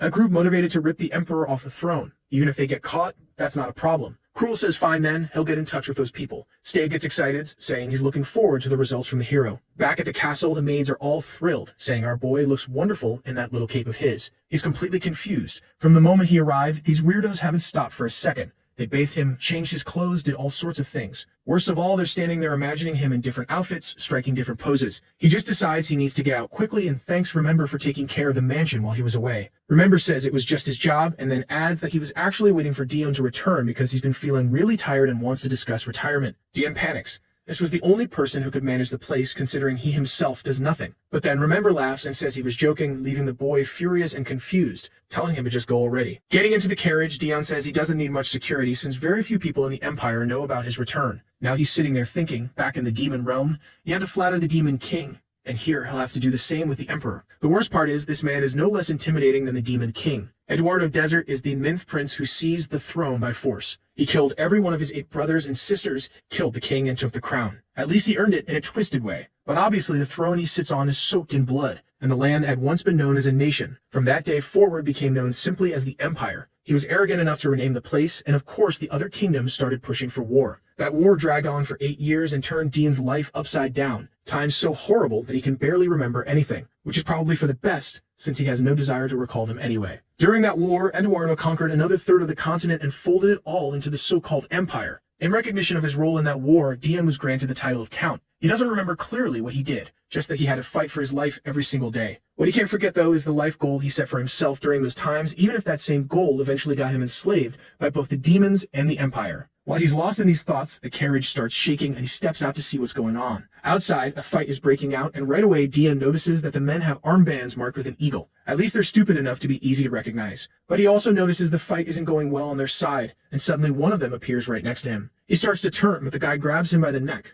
and the whole area explodes. In an instant, he's on the floor of the carriage, and a man with an axe sneers that he's found the Empire's little dog. The Revolutionary Troop was an organization born during that 8-year war. As the kingdoms were brutally conquered one by one, the only thing left behind was the determination to eliminate the Emperor. The scarred man tells him this is his end. Dion, though, isn't trembling like someone about to die. He's staring the man down. But deep down, he realizes once again, it's all the Emperor's fault. but he had no intention of dying for these people's ideology. Then the guy sneers that he's pretty scrawny to have the title of hero. Dion tries to explain that he's not the Emperor's dog. Strangely, the man lets go and tells him to say his name then. Our boy answers, Dion Hart. Right away the man grabs him again, saying he really is the cursed dog. White hair, red eyes, looking just like the rumors say. The protagonist tries to stab the distracted man, but he blocks the strike with the handle of his axe. Then he slams Dion back to the ground, saying the fun is over. Blood is already spilling everywhere, and our boy is getting battered badly. The man finds it strange that someone like him would be considered a hero. Maybe the rumors were false. He raises the axe and says to blame the Emperor for what's about to happen to this false hero. But just then, his spear comes flying, blocking the strike and knocking the axe to the ground. The scared man looks back and sees a few men laughing, and one of them says he hit right on the mark. Turns out these are Imperial soldiers, and honestly, they look scarier than the enemies. These men in white robes are known as the Death Knights, demons who had once been led by Dion Hart back in the 8-Year War. The scared man orders someone to take them out, while wondering how they showed up so quickly. But one of the knights just pulls something out of a bag and says it's been a long time since he had a real fight. As he consumes it, Dion thinks to himself that what's terrifying about them isn't their skill, but the insane way they fight. They charge forward like a horde of zombies, killing with pure cruelty. Clearly, they're fighting for the fun of it. They're just like their master, bloodthirsty. Blood is gushing everywhere and everyone around is horrified. The scared man remembers why attacking Dion had always been a bad idea. Suddenly, he feels a strange pain. Dion's hand is buried deep in his arm. He hurls the boy against the wall, but his arm is already turned into a shredded mess. That has to be the other personality. You can see the evil glint in his eyes. Our boy apologizes, saying he tried to tear the arm in half but just wasn't strong enough. But he tells him not to cry. The pain will be over soon. With that, the arm is severed, and the body collapses to the ground. The protagonist steps out of the carriage, dripping with swagger, wearing those white clothes now soaked in blood. He picks up the axe, thinking this guy is already dead. Should he continue? But it doesn't feel like enough. He has to make an example of him so everyone knows what happens when they cross him. He really is brutal, absolutely ruthless. He unleashes a flurry of strikes, saying he needs to put on an unforgettable scene for everyone. The so-called Death Knights think to themselves. As always, their captain shows no mercy. The blonde one even mutters they probably shouldn't have come, but another knight tells him to look at the trash lying at Dean's feet. The men nearby are all shaken and defeated. Meanwhile, the protagonist, apparently having reduced the enemy to nothing but scraps, asks why they're still standing. There were still enemies left. It was their job to kill him. The poor ones in front of him are trembling like crazy, and the beating must have been bad, because the scene jumps back to the castle, where everyone is horrified at the sight of the blood-red carriage. Some guards shout that this is the Imperial castle, and he can't enter without an invitation. But the protagonist just says Dion Hart and declares that he's going to see the Emperor. Immediately, they beg forgiveness. He orders them to tell him where the Emperor is, and they say he's in the ballroom. He asks why, and they explain it's a celebration, a festival for the birth of the new hero and his victorious battle. The protagonist is still in that crazed state of mind, and now he hears they're celebrating the arrival of a new hero. The irony stings because he knows it's his own brother they're cheering for. And it leaves me wondering, just how long has Cruel been beating down the protagonist like this? Because eventually, when he created that insane personality, he must have collapsed countless times. The scene shifts to the Emperor's throne, Eduardo Desert, who praises everything Cruel has done. Cruel replies that he only did what was necessary, but the Emperor stands and raises a toast to the success of the first mission, and everyone begins to celebrate. Suddenly, the doors swing open and Dion enters. Some people are about to scold him for barging in, saying it's unacceptable, but others already recognize the red eyes and white hair. The nobles there, likely all family members, are stunned. This was the honorary Count Dion Hart. Now it becomes clear, he's not part of the Imperial family at all. He's really just like a butcher for the army. He walks past Cruel thinking to himself that this man really did obtain a hero's fragment, that he bows before the Emperor and proclaims glory to the Empire. Presenting himself to his majesty, the nobles whisper to look at the blood. No wonder he's called the Vampire Count. No one knows how he was raised, but rumors say the Hart family didn't treat the boy well. Stave, the purple-haired man, mutters that the cursed Dion actually survived. He was always a hard one to kill. At that moment, the Emperor looks around and sees that our protagonist has left a trail of blood behind him. What? Did he bring a bucket in his pocket? The Emperor welcomes the honorary Count Dion, saying he's always free to come anytime he wishes, but not drenched in blood in the middle of a celebration. What kind of insolence was this? The protagonist apologizes but explains he was ambushed on his way there. The Emperor laughs, wanting to know who dared attack the Empire's hero, silently relieved he had sent those knights to guard the boy. The protagonist remains silent. Then the Emperor rises and says Dion must have a lot to say. He also has things to discuss, so they should speak somewhere more private. Our protagonist really is both the Demon King's lackey and the Emperor's lackey, caught in a strange position. In another chamber, the Emperor is sure that the Revolutionary Army attacked him. He asks if Dion needs a doctor, all while thinking that Dion Hart has a severely negative reputation. Far more people in the Empire hate him than admire him. Yet it's undeniable. No one has done more for the Empire than Dion Hart. In the 8th War, he achieved things that couldn't even be put into words. And during the attack of the first hero, he was the only one able to bring the body back, the sole survivor of the demons. Everyone else became food for the monsters. Without Dion Hart, that warrior would have met the same fate. He was the first to survive anything related to the Demon King, and of course, it came with a price. The Emperor asks if he's found a way to break the curse that Mark the Demon King placed on him. Dian answers that unfortunately, no. The Emperor doesn't know that the mark is actually tracking magic, a way for the Demon King to always know where he is. Eduardo, however, believes it's a magical circle that weakens him. The Emperor realizes the boy doesn't care about his own well-being. He had sent him to the demon realm before because that was the only chance to remove the mark from his chest. So now the Emperor tells him he'll have to return to the demon realm, even though he feels guilty about sending someone so talented back there again. Dian knows this speech is just a facade. The Emperor is only using him as a spy. Eduardo then asks how the demon castle is these days. Dian replies that nothing has changed except for one small detail. The Emperor presses him to explain, and Dian tells him about the assassin that had been sent there. It seemed like Eduardo simply wanted to dispose of that person, but he was actually a hero candidate. So why would he send someone like that into the demon realm? Eduardo explains that Guy had been nothing but a disgrace to the heroes. He thought he would die long before reaching the demon realm. But apparently, the fragment really did carry him that far. At least he died before revealing Dian's plan, or rather the plan of Commander Zeroth's troop, Demon Arut. The protagonist is stunned that the Emperor already knows even about that. He then rises and says it was impossible to refuse the position of commander. Unfortunately, he ended up having to take on the role. The Emperor replies that there's no problem with that. The more integrated he becomes with that group, the more intelligence he can gather. Then he asks what exactly the boy came here to ask. Dian immediately wants to know why Cruel Heart became a hero. He should know very well that Dian's only regret from the war was not killing Cruel when he had the chance. Aside from the protagonist, Cruel is the only survivor of the Heart family. Wait, so the only one who survived him? Did he kill his own parents? Well, if he suffered a lot of abuse, maybe that explains it. Then we see Cruel talking to him when he was a child,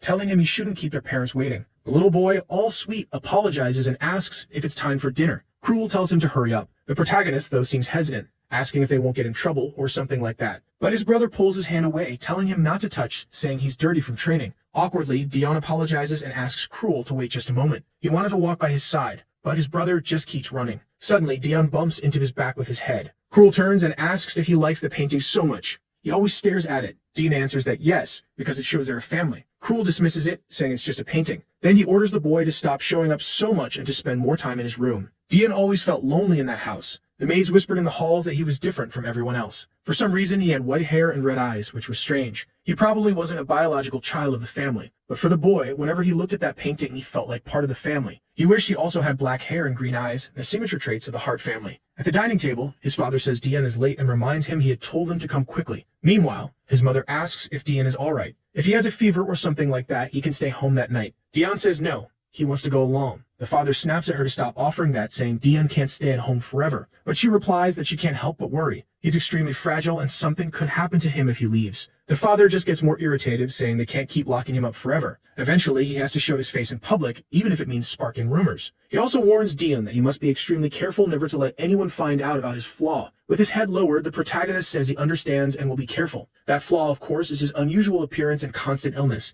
and the fact that it tarnishes the reputation of the Hart family. Then Cruel asks about the new fencing instructor. Dian wonders if his brother deliberately changed the subject so they would stop focusing on him. The father laughs and says yes, especially since Cruel has been improving more and more each day. The moment he mentioned that teacher, the atmosphere at dinner changed. Back then, Dian was certain his brother was incredible, but even so, he wondered if the reason he couldn't feel like part of that family was because he wasn't good enough. But his plan was to train hard and become strong enough to be as good as his brother. And once that happened, the family would love him. Walking through the hallways, someone calls out to him. It's a group of odd-looking nobles, asking if he's Dian Hart. No doubt those three fools probably all got cut down in the 18-year war. The protagonist, poor kid, knave and clueless, didn't see the malice in them. He thought they were just some friendly boys who wanted to chat. All cheerful, he goes, "Hi, I'm Dian Hart." The boy immediately starts talking about fencing, but then one of the nobles in front asks why he's always alone. He must have been a bit slow because everyone already knew he was the black sheep of the Hart family, always hidden away and locked in his room. The protagonist tries to deny it, but the noble steps closer and says that his red eyes are extremely strange. Clearly, he doesn't belong to that family, which is why he doesn't get love and was abandoned. The noble is about to call him a stranger again when Dian punches him. He warns him to watch what he says, insisting that his family takes good care of him. But then he gets punched in the face again. At least he struck first, I can respect that much. Now he's just being beaten down with the boy yelling that he's not really a heart, but a monster. Dian is only thinking about his family. Soon he's lying on the ground, unconscious and twisted, when he sees Cruel rushing over in shock. The scene shifts to the infirmary where the doctor explains that his body is naturally very fragile. He's extremely vulnerable to stress and anything around him can end up harming his health. His parents look shaken, saying there has never been anyone like that in the Hart family, so how is this possible? Lying in bed, almost at death's door, the protagonist apologizes silently. Looking at the two of them, he swears he'll try harder. He just asks that they don't hate him. But then his brother, still so sweet at that age, tells him it's fine. He doesn't have to prove anything to anyone. After all, nobody expected anything from him anyway. Strange, isn't it? And then, it turns out it was all a dream. Now he really wakes up in bed. His mother comes into the room asking what happened, while his father says he warned him to be careful while they were away. Hesitantly, the protagonist explains that it was those other kids who started it. He remembers them calling him a monster, and now he wonders if his father would even care if he said that. Maybe his father thinks the same thing those children did. He apologizes, and his father says perhaps letting him leave the room was too soon. He really will be confined for a while longer. Better he stay there and think carefully about what he's done. The protagonist can't believe that the one chance he had to go out, he only managed to cause more trouble. The last thing he wanted was to become a disgrace to the family. From inside the room while writing, he hears voices around saying they pity him because he never leaves. He hears his family laughing. He goes to the window and sees his father walking with Cruel. He wants to go out too, but at the same time he knows that would be too greedy. First, to have that right, he needs to work hard until he's recognized. Part 1 of the plan was to build up his stamina so he could endure 30 minutes of practice. But by then it was already night, and he said he was exhausted. He felt like he might die, but he couldn't stop. He kept swinging the sword until Cruel suddenly appeared and told him to stop. Only then did Dian notice his brother was there. Cruel asked what he thought he was doing, telling him to stop being stupid. He'd already ordered him to stay quiet in his room, and he'd already told him he didn't need to do anything. But the protagonist couldn't accept not even having the right to try. Maybe they didn't want that because he was a failure. Suddenly, though, he says fine, he won't do anything. He apologizes to Cruel, tells him he's going to rest, and then tells him to leave. And so he stands at the window, wondering what he has to do to earn the right to be loved. Sometime later, the butler comes in and asks if he's going to eat in his room again. The protagonist, now 14 years old, asks where everyone is. Cruel, now 17, says they went out for something else. Dion thought he'd be at training, but Cruel just tells him to come along since he already finished his morning training, and it's time for chess. The protagonist agrees while Cruel wonders why he's being so polite. It seems from time to time he joins in for this little game of chess. During it, Cruel mentions that the Empire is going through a turbulent period, and that's why the relatives are so busy. Dion, though, was certain he always used that as an excuse, just to give a reason for why they never visited him. Even knowing this, sometimes he chose to believe the lie, because on rare occasions their mother would appear thinking he was asleep. She'd place her hand on him, apologize, and wish him a good night's rest. The boy, poor thing, would be moved to tears, saying he had already decided not to expect any love, but even the smallest reaction would spark hope in him. At that moment, Cruel reveals that after this match he too will stop playing chess for a while. The protagonist replies that he understands, thinking it must be troublesome to come all the way here to play chess all the time. But Cruel says no, it's because if a war breaks out, at least one family member has to be taken. Right as he says this, 2 men enter, and it's clear, by the end of it, that with the protagonist who gets sent away, or maybe not. Now I'm curious, honestly. Cruel asks why they're there, and the soldier announces they've brought a message from the Empire. Where's the boy called Dion Hart? So that's it. The family locks him away, and now they're going to send him to die so they don't have to send Cruel. The butler points out that he's the boy sitting in the chair across from Cruel, and then the Imperial soldier immediately orders him to come along, saying they'll explain everything on the way. Dragged from the room, the other knights whisper to each other, wondering why they're taking a boy who doesn't even know how to hold a sword. At that moment, Cruel grabs the soldier's arm and says there must be some mistake. Dion isn't the one who should be sent.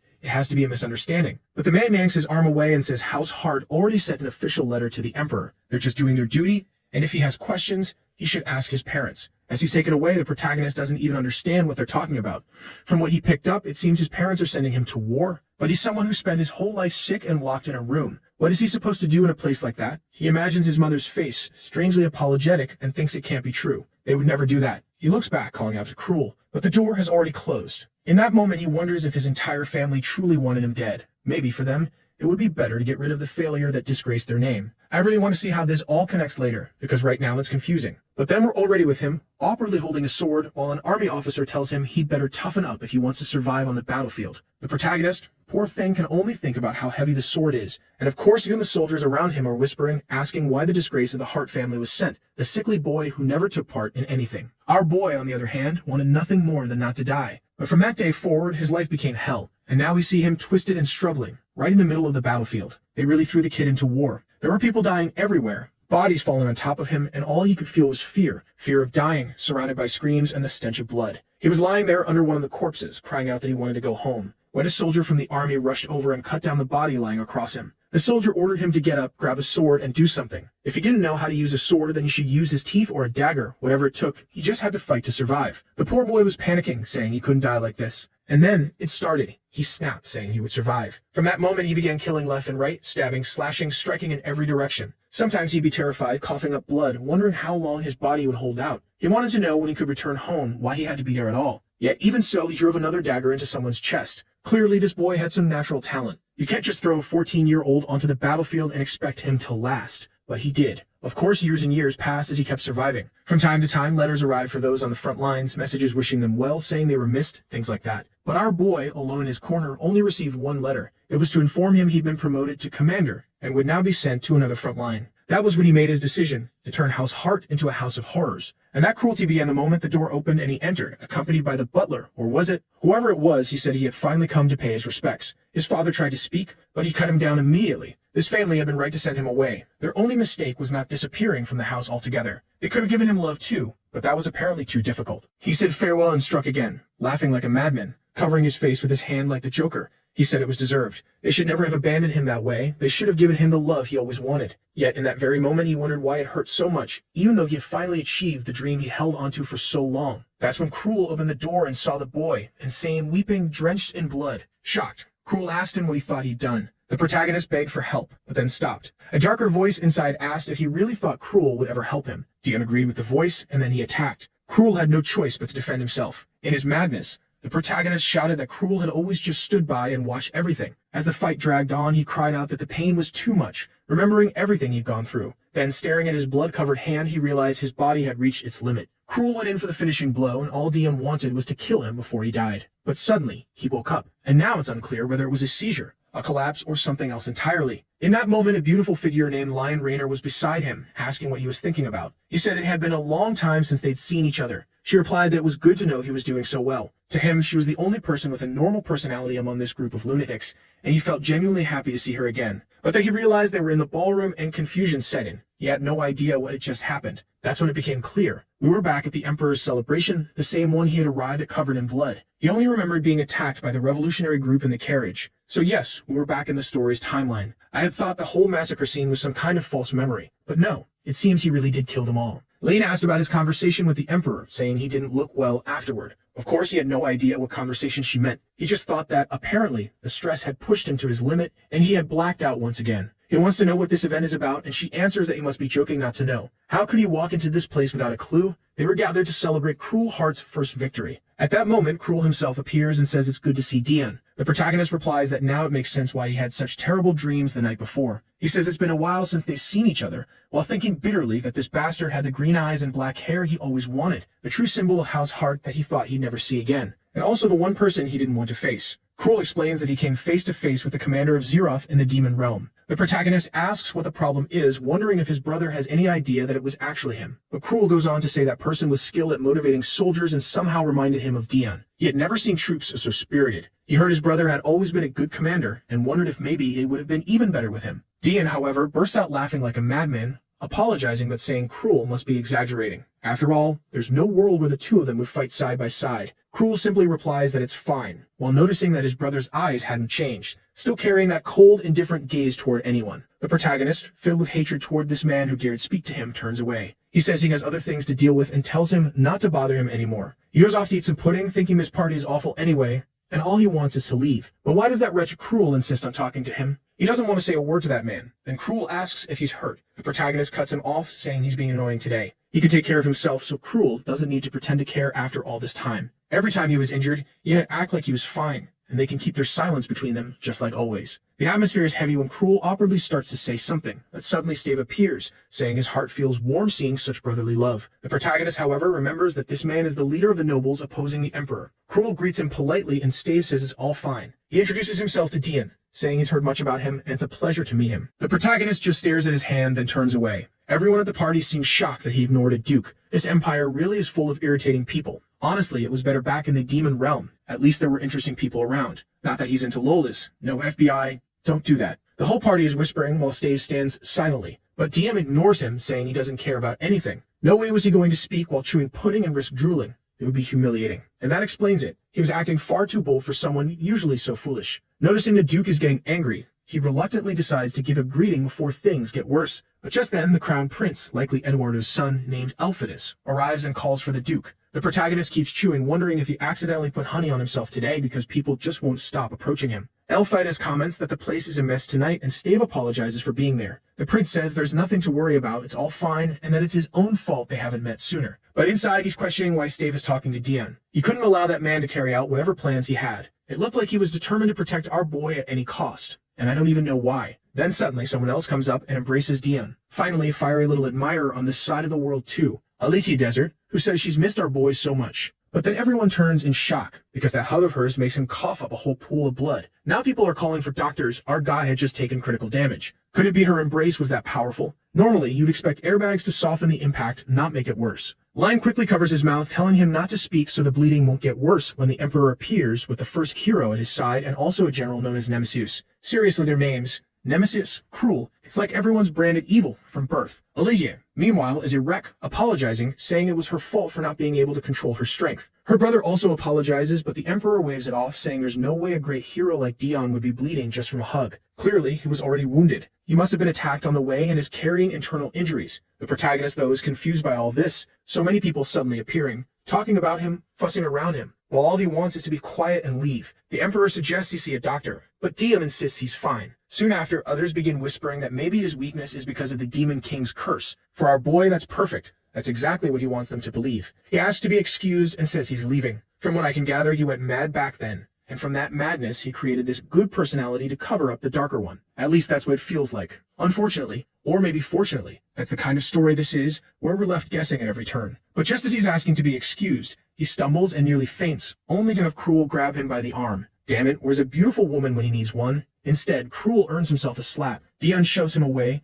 telling him to back off and that he doesn't need his help. During 8 long years on the battlefield, he hated this man with every fiber of his being. So why did this bastard have the audacity to pretend he cared now? The Emperor steps in, telling him to calm down, saying he's clearly unwell, and that going home really is the best option. The protagonist realizes this is basically a polite way of being kicked out. Normally he'd see it as an insult, but with how awful this place feels, he just bows out. He leaves through the door and silence fills the hall. Steve, though, keeps staring at Cruel, and I still can't figure out why he even likes the protagonist, when he knows full well Dion killed their parents. He caught him in the act, but then again, maybe it's no coincidence his name is Cruel. Outside, Steve tells Cruel that his younger brother treated him with blatant disrespect, and even after all the chaos Dion caused, the Emperor didn't punish him. Not only that, Cruel himself seems strangely lenient with the boy. Cruel replies that he didn't want to ruin the atmosphere, but Steve cuts in, saying Cruel is misunderstanding. He knew exactly what state of mind he was in when he came to that conversation. Then we see Cruel that actually asked Steve to sponsor him. Right in front of him, Steve saw a man who had lost both family and home at the hands of his younger brother. Cruel swore that if Steve became his patron, he would be the best sword Steve could ever wield. Steve knew there were other ways the man could survive, other paths he could take, but he replied fine, he wasn't foolish enough to kick aside a dog eager to serve a master. Still,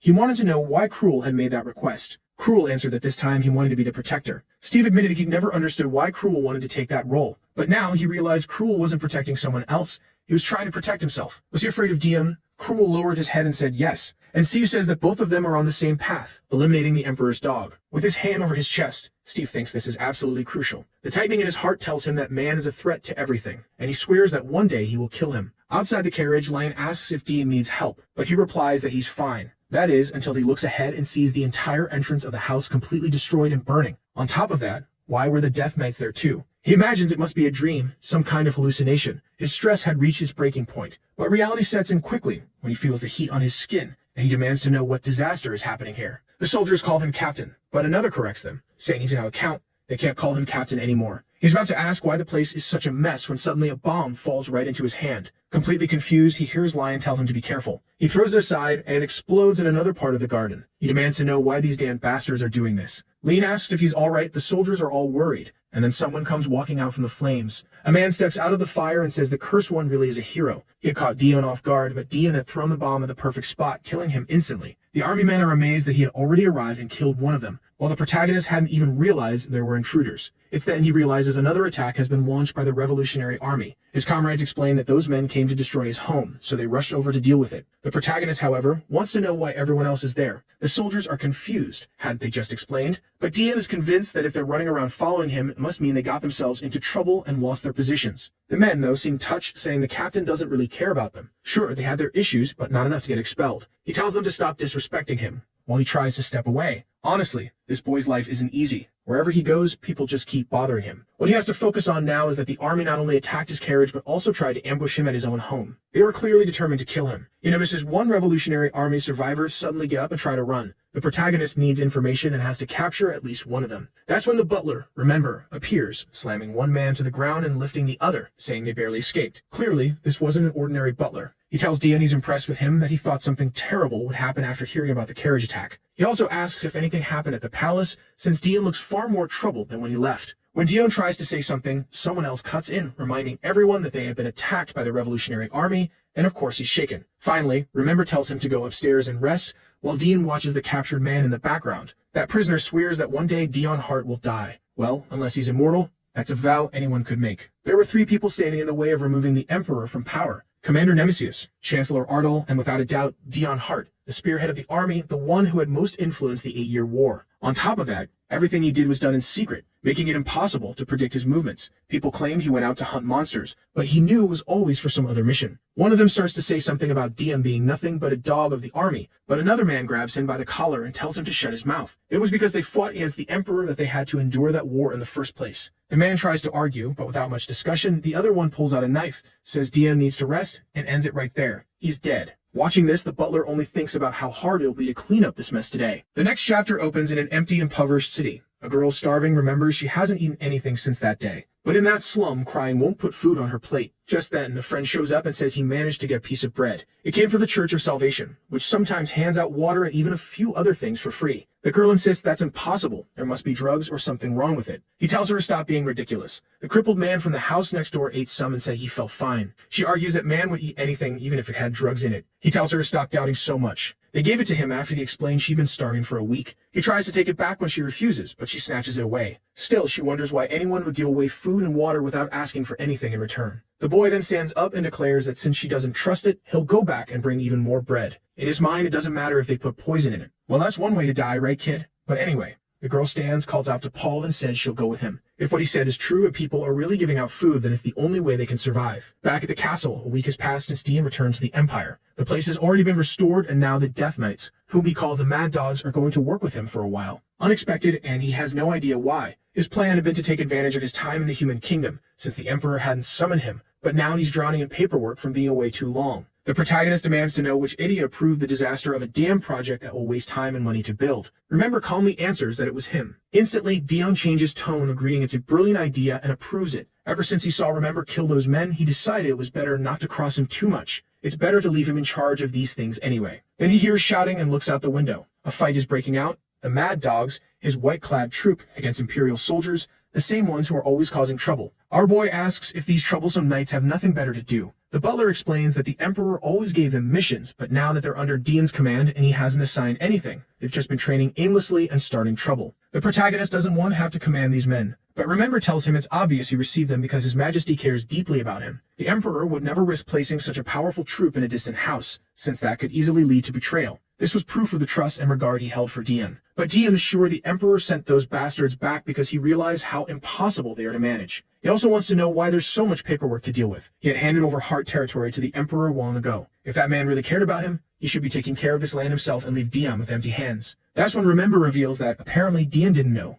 But for some time now, His Majesty had officially named him the sole ruler of the Hart Empire. The protagonist is shaken, demanding to know why the cursed Emperor did this, while Remember warns him that the official announcement should be arriving soon. Dion immediately gets up. He wants a way to return this house. When he first received the title of Count, he had already wanted to refuse it because he didn't want to serve as a Margrave. From the explanation here, a Margrave is basically a Count whose land borders another country, but he's treated like a Marquis. From what I understand, it just means you're stuck right next to the enemy. And the reason our protagonist doesn't want this land is obvious. He has no good memories of this place. In fact, his worst ones are tied to it. So he says he won't accept it. He'll speak with the Emperor and hand everything back. But then someone announces that the Crown Prince and General Nemesis are here to see him. Obviously, Dion has no idea why those two want to talk to him. Nemesis hates him, so why would he show up? The general stands in the middle of the room staring at the Rick painting and wonders if the boy really wanted to bring that thing along when building his new mansion. Someone greets them, and Elphidas immediately apologizes for the sudden visit, but he needs a word with the Count. We then see a little earlier, Alitia was upset upon hearing that our boy's house had been attacked. At least he's got a cute admirer in this place. But her brother tells her not to be so downhearted.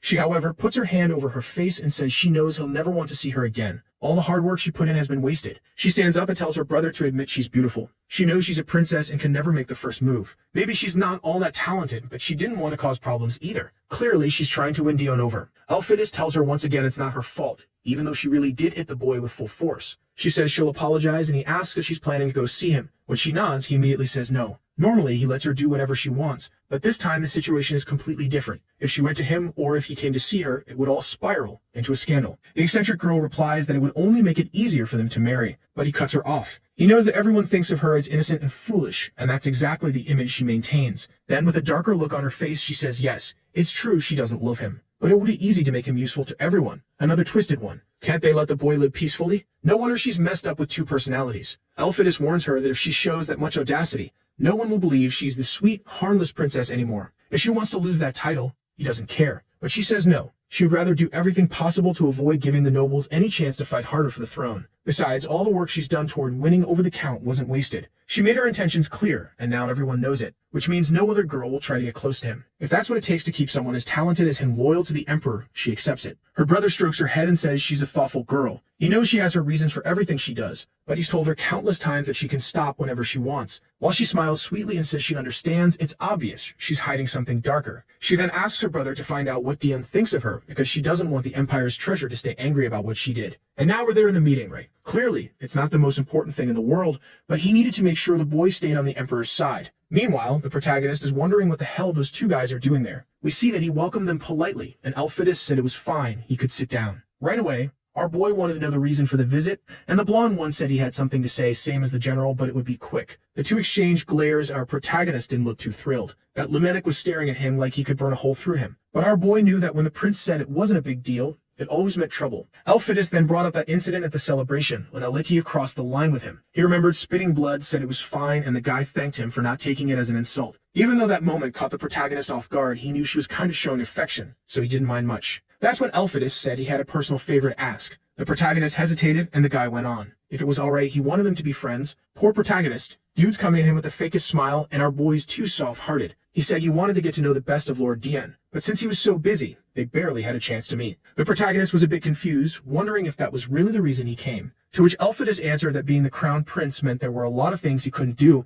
including visiting someone he wanted to call a friend. And that's why he used the celebration incident as an excuse to come and talk, playing the whole, oh, I'm so cute and friendly act, but deep down, he's a bastard. Dion said he was extremely grateful for the offer, but before he could finish, the general was already giving him that piercing stare. So he responded that it would be an honor to be friends with a great prince. Elpidus lit up right away, saying from now on they were friends and they'd be closer. He was overjoyed. Dion, though, wasn't exactly thrilled. Obviously, Elpidus wasn't an idiot and could tell the boy was uncomfortable. He probably only accepted out of sympathy, just like the rumors said. And he took advantage of that, quickly adding more, saying soon he'd come over so they could train together and then have some tea. The protagonist was already about to refuse, but the prince stood up, saying he had plenty to do and was decided. Goodbye. Off he went, excited to see his new buddy soon. The protagonist, however, didn't want to be left alone in that room with Nemesis, who at that moment addressed him as the honorary Count Dion Hart and said it'd been a while since they spoke alone. The protagonist was about to say something, but Nemesis cut him off, saying he'd get straight to the point so he could leave. The Emperor wanted him to hand over that revolutionary soldier he captured. The goal was to find the base of those guys and wipe them out once and for all. But since Dion and his troops were the ones who had caught him, he had the right to refuse. The protagonist mentally thanked him for getting straight to the point and said he didn't care, he'd hand over the man, just go ahead. Then, in front of his cell, it brought out a prisoner. The protagonist pointed and said that was the one. But Nemesis said he had heard that Dion was attacked by 3 people. One died in an explosion, but the other's death hadn't been confirmed. The protagonist wanted to know why he was asking that. Nemesis told him to explain how the last one died. Nemesis then thought to himself that he never hated people without reason. During the 8-year war, he'd seen up close the drastic change in Dion's personality. The boy had been the first noble to become just a common soldier, so it was impossible not to notice. At first he was fragile, barely surviving the early fights, and in the end he adopted cruelty as his method of survival. That made him start killing all his enemies in a brutal way, and for sure, it's one of the reasons that ended up driving him insane. He puts his hands on his shoulder and tells him to get up, that he's been standing there for 3 days already. It wasn't his fault for doing what he did to survive, but he has to accept the results. Nemesis realized that guilt was eating away at that child little by little, battle after battle. But then the boy lifts his face and asks what he's even talking about. Right then, the general noticed he had some kind of nature, a split purity or another personality. Dion says his wounds are fine and the general wants to talk about the battle. But Dion looks him straight in the eye again and says he really has no idea what he's talking about. Nemesis realized he had this bloodthirsty personality that only cared about survival and another one that was normal, one that always forgot the horrors he had committed. Dion with that sinister look, and we already know that when he's got those dark circles under his eyes, he's clearly possessed. But even so, he says he's too tired to remember what happened. Still, he was lucky to survive without having to kill anyone. For the general, the boy couldn't handle the weight of his own actions and ran away from the results in the most extreme and worst possible way. Then back in the present, he asks if he remembers how the guy died, all while wondering how long he's going to keep playing dumb. Dion then asks what he means by remember. The general thinks that maybe if he started to take responsibility, things might change. But Dion says that unfortunately he wasn't there, so he doesn't know any details. Looks like some dogs attacked him. Right away, the guy realizes he's being an idiot for thinking anything would be different. So he says he's leaving and that there's no need to follow him. Obviously, he knows the whole dog attack story is ridiculous. He has no doubt Dion killed the soldier and probably used that strange personality of his to conveniently do whatever he wanted. Weakness in someone with great responsibility was catastrophic. To him, the boy was an absolute threat. So why does His Majesty keep him close?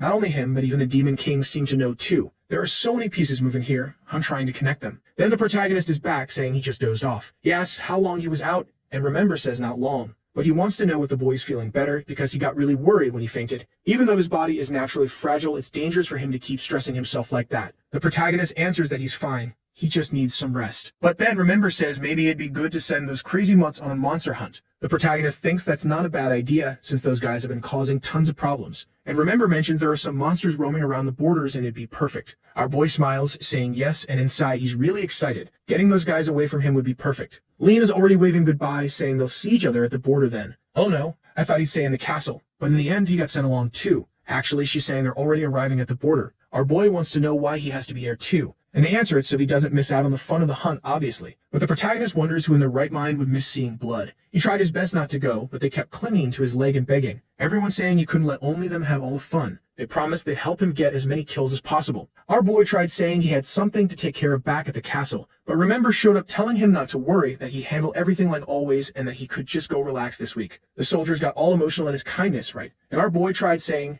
"Hey, Remember, you bastard, I don't want to go." But then the butler explained that if he went, those rats would try to follow them anyway. This way, it'd be even easier to kill whoever was coming after him. In other words, it was the perfect vacation, and at the same time, it solved one of his problems. Considering everything going on, he couldn't really say no. Besides, if he stayed behind being hunted by everyone, there was the real risk of him actually dying. Then one of the army guys told him to cheer up, that he'd heard when he came back from the last hunt. He had a huge grin on his face. Diem, though, thinks that grin was only because he was just chilling out with the demons. And now, a bunch of orcs and shamans are already showing up, and the army guys are all excited, saying it's time to take care of business. The protagonist, on the other hand, is already missing the demon realm. Then he notices the beauty of the house sighing and realizes even she's tired of this. When he asked for someone to control the Death Knights, she was the first to be appointed. Unlike all these lunatics, she's the personification of what a warrior should be. She asks him if he's not going to join in, but he just answers that he'll let them enjoy themselves for now. He's fine staying calm. And the guys are really arguing over who's killing more than the other. They keep offering it up to our boy, but he just tells them to go on and keep having fun. That's because he had the feeling that if he joined in, something would break. But suddenly, he feels something and bam, an arrow strikes him right in the shoulder. Lion screams for him, but all he can think is that if he hadn't turned his head,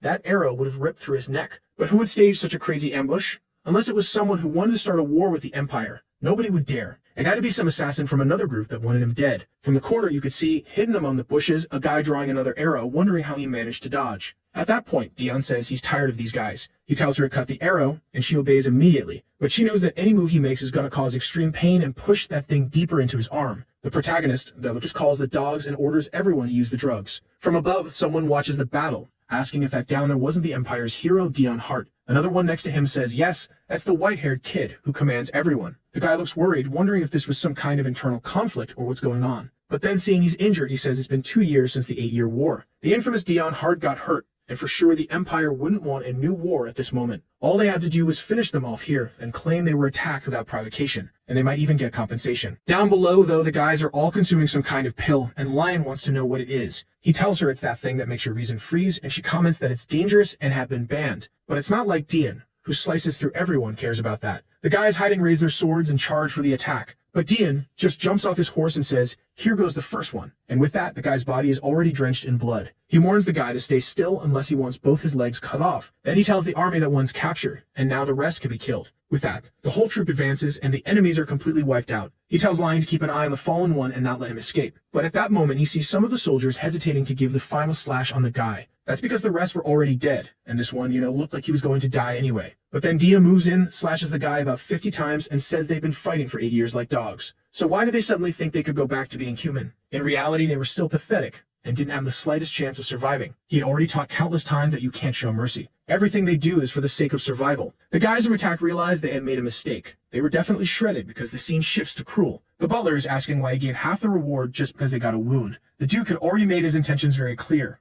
Cruel answers that he knows the intention was to kill. He only added one condition, so it's fine. The butler insists, saying that Dion had to be killed, so why did he use their money for a condition like that? Cruel answers that he takes the responsibility and there's nothing to worry about. The man is wondering why the person who should hate Dion more than anyone is acting like that. That wouldn't make any sense at all. Meanwhile, Cruel thinks that if someone is going to decide the end of that kid, it's going to be him. In other words, he's protecting him because he wants to be the one who kills Dion. Apparently, the Count made an offer, and he kind of made a secret deal to get half the reward just for causing an injury. On the battlefield, however, the protagonist is there cutting everyone down, while someone nearby says this is the worst scene he has ever made. The man with red eyes didn't look in any way like a hero of the Empire. That wasn't what they were being paid for. And now was explained why that group of knights had that name. It was clear they were human, but demons. To be honest, in this story here, the demons are the good guys. And then Dion approaches and asks if the guy is desperate for money, stupid, or both, stabbing a knife in and stopping. He then says he doesn't like torturing for hours and hours, so how about he just says right away who sent him to do this, and they can settle everything. The scene shifts to someone informing the Emperor that the kingdom of Arion sent a complaint because the Dions had gone hunting near their border. Apparently, the troops were forced to retaliate, and now their kingdom is claiming this is a military invasion. The Emperor, however, only wants to know if the boy was ambushed. Is he alright? The man explains that he's alive, but took an arrow in the shoulder and won't be able to fight properly for a month. The Emperor asks if those bastards are asking for compensation, and he says yes.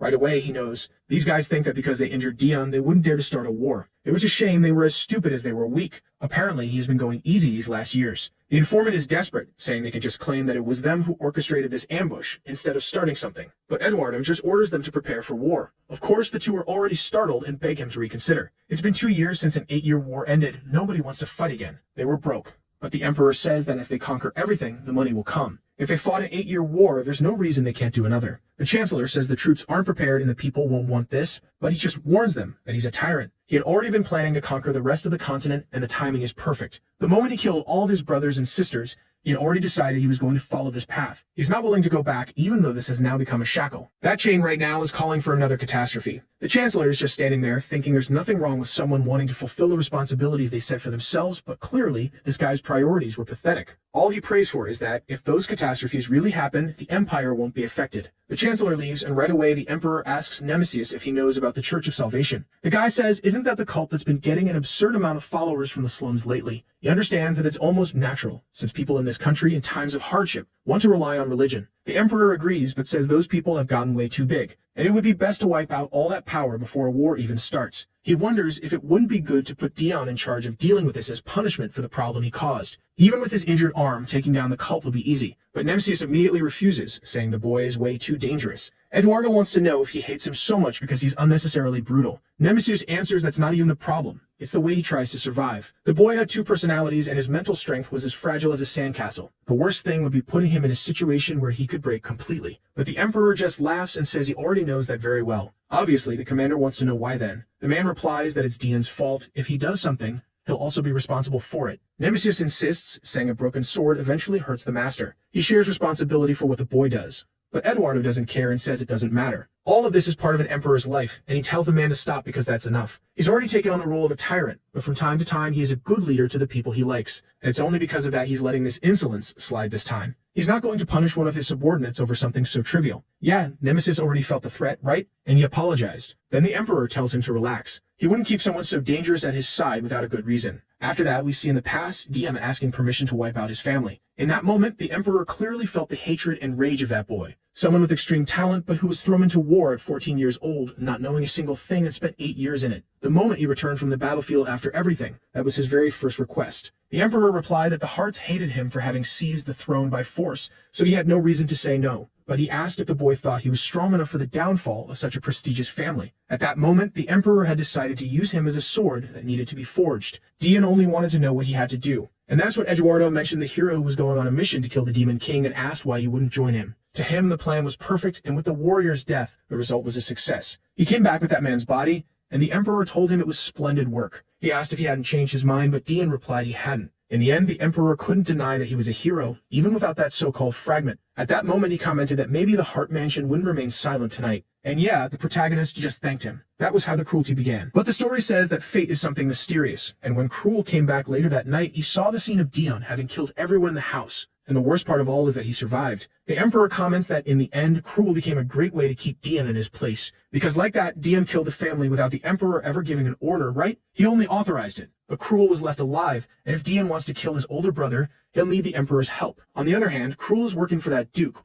which is his only way of surviving. Both of them became each other's leash. As long as Cruel is alive, Dion will stay by his side. Honestly, I think that pretty soon the boy's going to kill you too, but whatever. Next chapter, our boy is being pulled around by bodies on all sides, wondering what this is. A voice tells him to let the madness take over, saying that everything they do is for survival. The protagonist covers his ears, trying to calm himself, but then the shadow comes from behind, covers his face, and tells him not to think about it. He had to accept that in the end, he was ignored by his family, even though he was always there. Suddenly, he wakes up, asking himself if it was just another one of those dreams. His arm was still injured, and he remembers the arrow he took. The problem is that after that, at the border, he doesn't really know much of what happened. One of the army guys then says that he arrived at the mansion, and he gets down. I still think it's funny. This is one of the few stories where the protagonist leaves, goes away, and comes back within like 1 or 2 chapters. In others, the characters leave and don't return for 10. And now Dean is thinking that if it weren't for that weird dream, he believed nothing happened. But well, he's still carrying that injured shoulder. Then he asks about Remember, who shows up right away saying, who would have thought they had a spy there all this time? Man, one guy was about to hit the ground, tried to say something, got stabbed just like that,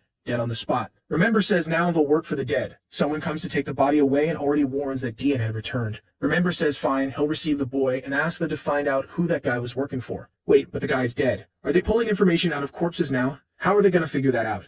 Then we see Remember talking to our boy, noticing he was injured, asking if he's alright. The protagonist replies it's not much of a problem, and Remember says he knows he fights with his right hand, so of course he'll be able to keep on fighting. Then he mentions it smells strange because he just killed one of the spies, right? And his body's covered in blood. He tried to capture him alive, but there was a small incident. Yeah, right. Even Remember isn't any good. He's pretending it was just a small incident when clearly the guy was pinned down on the ground. Our boy really gets no peace, literally nowhere he goes, my god. Then the butler asks if he figured out who attacked him, and Dion says the people just died, so he didn't have the chance to find out. Plus, he doesn't remember anything anyway. The butler says that by the looks of it, whoever's behind this can't be underestimated. And on top of that, he thinks Duke Luster seems like one of the most likely culprits. Wait, now he's giving information that actually sounds logical. I'm confused. Either way, Dion wouldn't be able to handle this alone, and it'd be best to ask His Majesty for help. As soon as he says that, he also apologizes for interfering too much. Dion says it's fine, while thinking he was planning on visiting the Emperor anyway, to talk about handing over this empire he doesn't even want. His plan is to settle things quickly, and finally live the peaceful life he's been dreaming of for so long. But then, when our boy arrives, he finds out that Duke Luster, yeah, that damn Steve, is having a meeting with His Majesty. He says it's fine, but he's clearly confused. He came to talk exactly about this guy, so what's he doing there? Right then, that fake Lydia shows up with her dumb face all emotional, calling our boy. Her brother holds her, greets his friend, and our boy returns the greeting. The shady one obviously shows up all glowing, saying they're friends. And I'd like to believe this guy is good, but of course I don't trust him. Everyone in this story is rotten. Then Elphidus says they can wait to speak with His Majesty, and now they're suddenly all at a table with that clingy girl hanging onto his arm. Get off, woman. And the protagonist is not happy at all. If he knew he'd run into those two at this time, he never would have come. Then the guy comments that he drinks a lot of tea, and if he wants, he'll bring him some when he leaves. He replies it's not necessary, but then Alitia shoves her cookie in his mouth. Forceful girl, huh? Then the prince also tells him to be more careful. He heard Dion went out on that hunt and wrecked his body. The protagonist says it's fine, and then Elphidus tells him to take better care of himself because he doesn't want to be emperor, which means the one who's there now has to stay alive for a long time. The protagonist is coughing deep inside since his plan is to stop serving this guy and disappear from this place as soon as possible.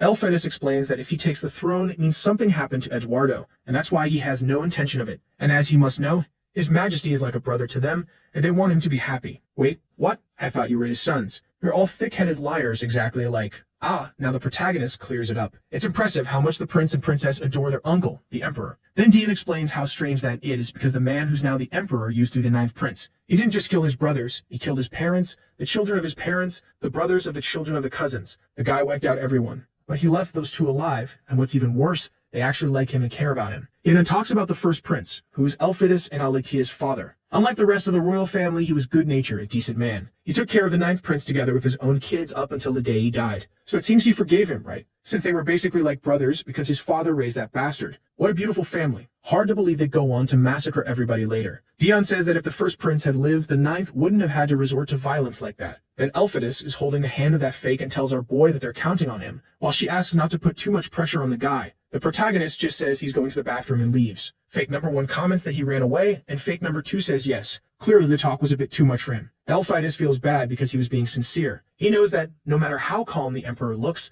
there's still a sword pointed at his throat. We hear someone shouting that at this rate, that person would stay on the throne forever. They needed to settle this quickly because most nobles were tired and justice had to be brought. For 2 years, words like this have been directed at Elphidus. He ignores it, but clearly it's just building up into a threat. Right then, Alitia says the emperor needs someone completely on his side. Dion is extremely talented, so it's a blessing to have him close, and that's why she's working hard to seduce him. But like those tiny letters in a contract, she adds, don't get me wrong, I like him too. Really? I don't buy it. Elfidus says it would be perfect if he became a beast loyal to his majesty, to the point that even if a noble raised a sword toward the emperor, Dion wouldn't hesitate to kill him. Honestly, hesitating to kill doesn't really sound like Dion's problem. Our silver-haired guy is wandering through the castle looking for the bathroom when suddenly someone opens a door. He recognizes the man, who's startled. He approaches, trying to figure out why this guy looks so frightened, and stares at him, wanting to know if he happens to know where they are. The man suddenly pulls a sword and tries to attack him out of nowhere. The protagonist raises his arm and takes a cut while still trying to understand why this weirdo is attacking him when all he wants is directions to the bathroom. Turns out the guy on the ground had been stealing documents and thought the protagonist caught him red-handed. What he can't believe is that he was unlucky enough to run into Dion Hart of all people. Then someone grabs him by the neck and lifts him up. Yep, it's Cruel. Could it be an Itachi situation here? Like they killed their parents because they needed to survive, and then he helps the Demon King, Cruel helps the king. Maybe this is some fourth dimension chess going on. Just crossed my mind. The protagonist asks what Cruel is doing there, and Cruel glares back,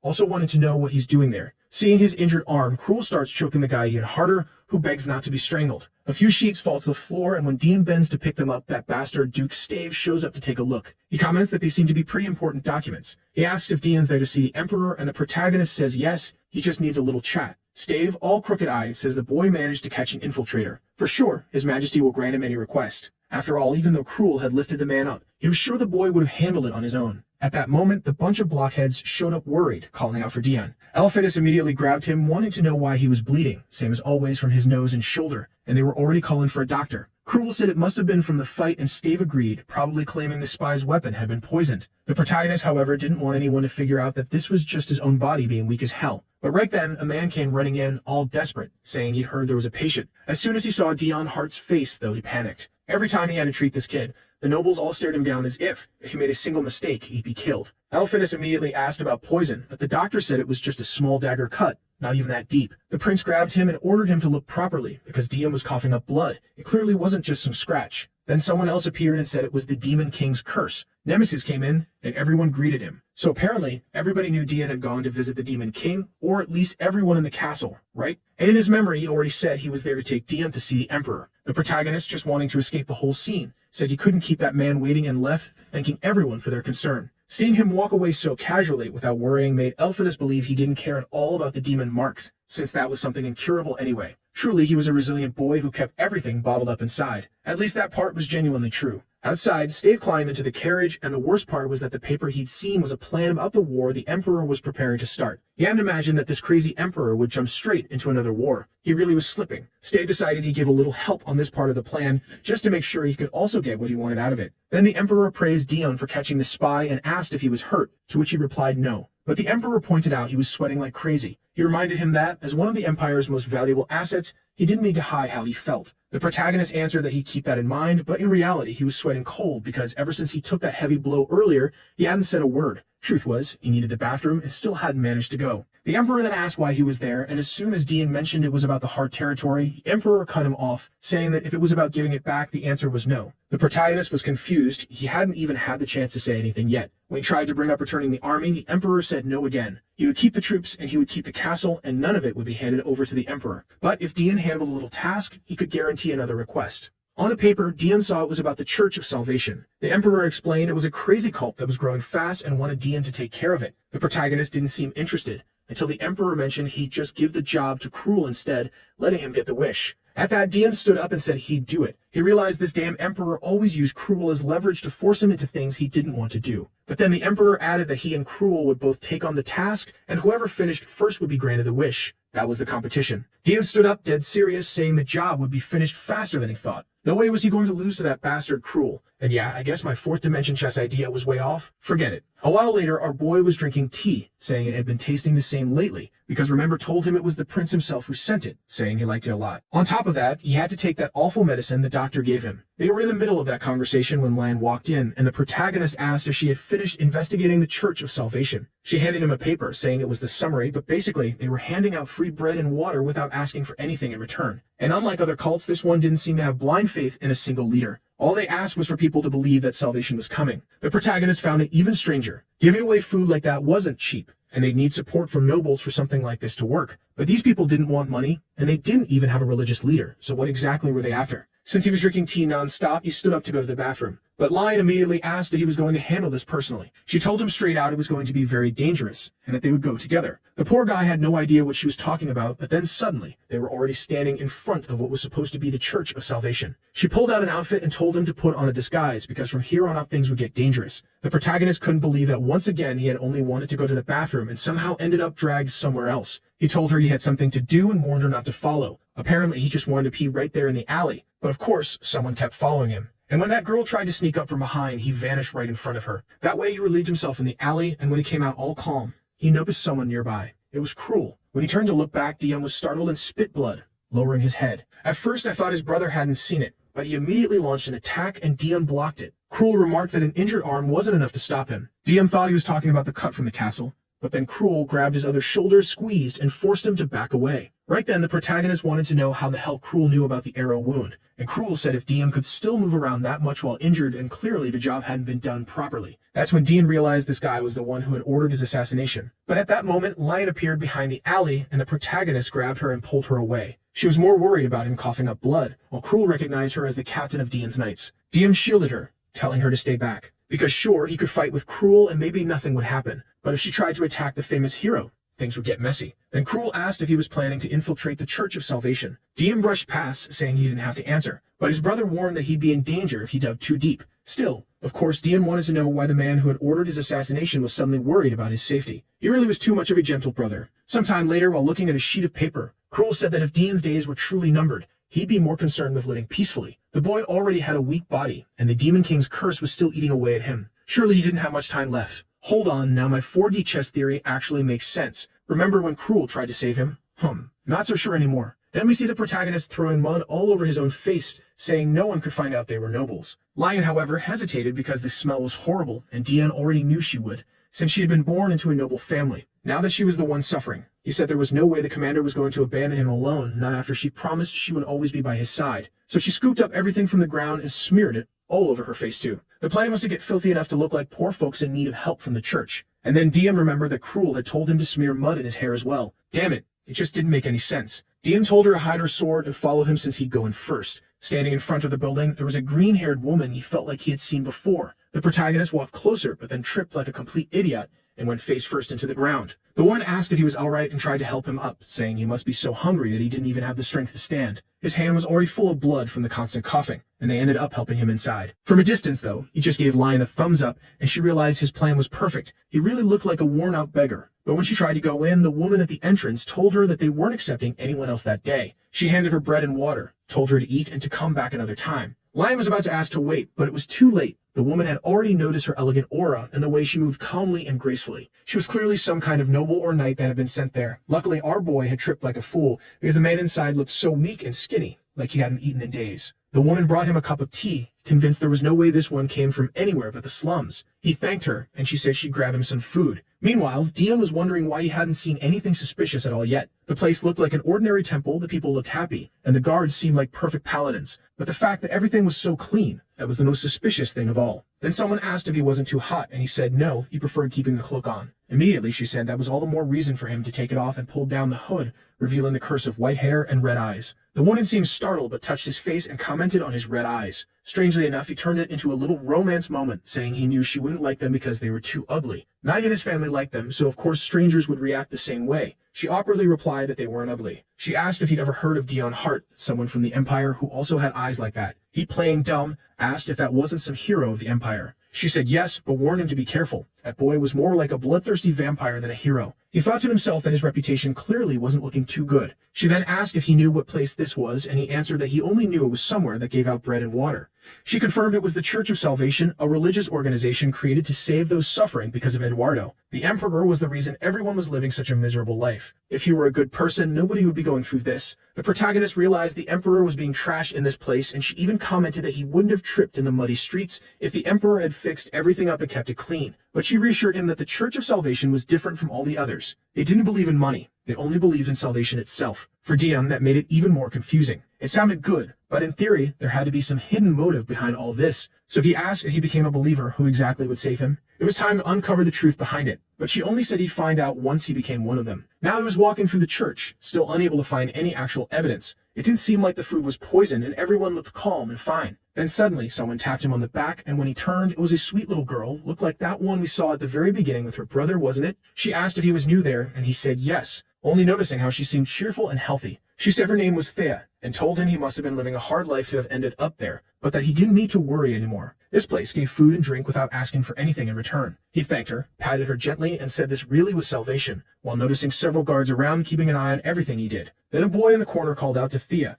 telling her to hurry and pray, and the protagonist immediately noticed that this other shady kid was glaring at him like he wanted to kill him. The two of them left while Dean tried to figure out how to move without being spotted by the guards. But right then, someone called out to him outside. Lion heard some strange noises. She was looking for a way to sneak in through the back, but wasn't having any luck. Then she saw a few loaves of bread rolling across the ground and someone calling for security. She got closer and saw the green-haired woman saying they had an intruder. If it weren't a hero, everyone there would have been held responsible and replaced. In that moment, Lion thought it was Dion, but maybe it was Cruel. Then someone started tearing things up inside. Turns out it was Lion herself who had rushed in, demanding to know where the Lord was. The protagonist stayed tucked away in a corner hidden. For a second, he thought he was about to get caught, but thankfully someone else pulled the attention away. A man even offered him more bread. He was the one who had thrown it out the window when she found it outside earlier. After that, Dion wandered into the area where they held prayers. But when he pulled back a curtain and glanced over, the priest was standing there with a green-haired woman. Of course, they immediately asked what was going on, but he had already vanished, and all they saw was the open window. The priest ordered them to clean everything quickly and make sure no one infiltrated the place. The woman, though, seemed to notice something suspicious, and behind the curtain, Cruel suddenly grabbed hold of our boy. Get off, for God's sake. The protagonist was left wondering why he had to run into this creek yet again. Still, both of them turned their attention to the green-haired woman who was saying it was time to pray for salvation. Everyone there who believed was destined to follow the right path. But instead of leading them in prayer, she wanted to tell them more about what true salvation really was. The crowd got excited, thanking her.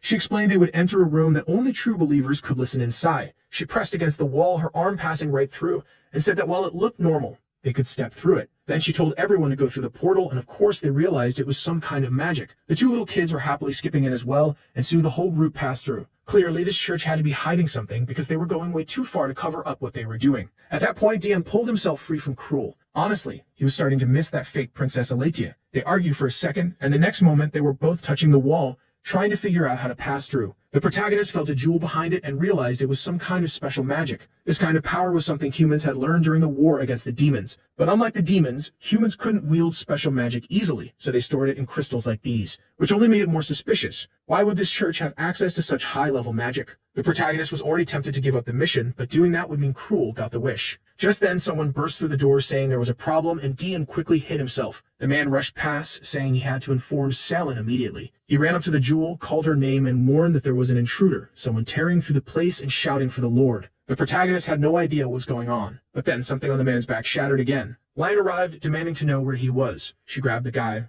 wanting to know who exactly this lord of his was supposed to be. At that moment, Lion was thinking she couldn't reveal which side she belonged to or anything like that. But she also couldn't use the words count or hero, or it would be too obvious. So she just said that her lord was her lord. The man pressed for a name, saying it would help him find the person if she told him who it was. Of course, she kept hesitating, while Dean noticed that the connection with the crystal was still active. On the other side, Salem was listening, and the moment she heard the voice, she recognized it. It was that suspicious knight who had been at the gate earlier, and now she was here asking about the Lord. Not to mention that a strange red-eyed person was in the building. She was now certain it was Dion Hart himself. She had figured the Emperor would give him the mission too, but she didn't expect him to actually show up alone. Meanwhile, as we already guessed, Cruel was there calmly chatting with Salem, asking how she had managed to get inside. He needed to know she wouldn't help him, especially since she knew he was there for some test ordered by the Duke, and besides, he had already received the most crucial information. Then I remembered where I'd seen her, by Stave's side, which meant Cruel was just playing around there. She left the room saying it was a favor, since they worked for the same master. But she also said she'd strengthen the security to make sure Dion Hart wouldn't make it in. What she never expected was that the boy would casually stroll through the front door. She returned to the pulpit, apologized for the interruption, and said it was time to resume the prayers. At the same time, she prayed that cursed Dion Hart wouldn't enter and ruin the work. Everything had to go according to that person's plans. Lion was busy beating people up, but it looked like nobody had any real information. At that moment, the protagonist showed up, called her, and told her to stop causing chaos, saying they should leave first and sort things out later. But she was crouched down, apologizing for not being able to follow him properly. He said it was nothing, but she insisted that his flawless performance in infiltrating enemy territory and his skill in gathering information moved her deeply. She swore right then that she would follow him forever. Dion, confused, couldn't understand why this weirdo was suddenly saying all this in the middle of a mission. The only way to get her to stand back up was for him to pound his chest too and declare he'd never betray her loyalty. Then he said it was time for them to go, because the Mortal Knights had an investigation to conduct. Please don't bring that bunch of lunatics here. they'd end up slaughtering everyone. 3 days later, he was at the castle wondering why it was so hard to find a sorcerer in that region. Out of nearly 100 in the Empire, 99 were down south, while they were stuck in the north. He just hoped Cruel hadn't solved everything yet. Right then, Remember came in and said they had managed to find someone to remove that curse.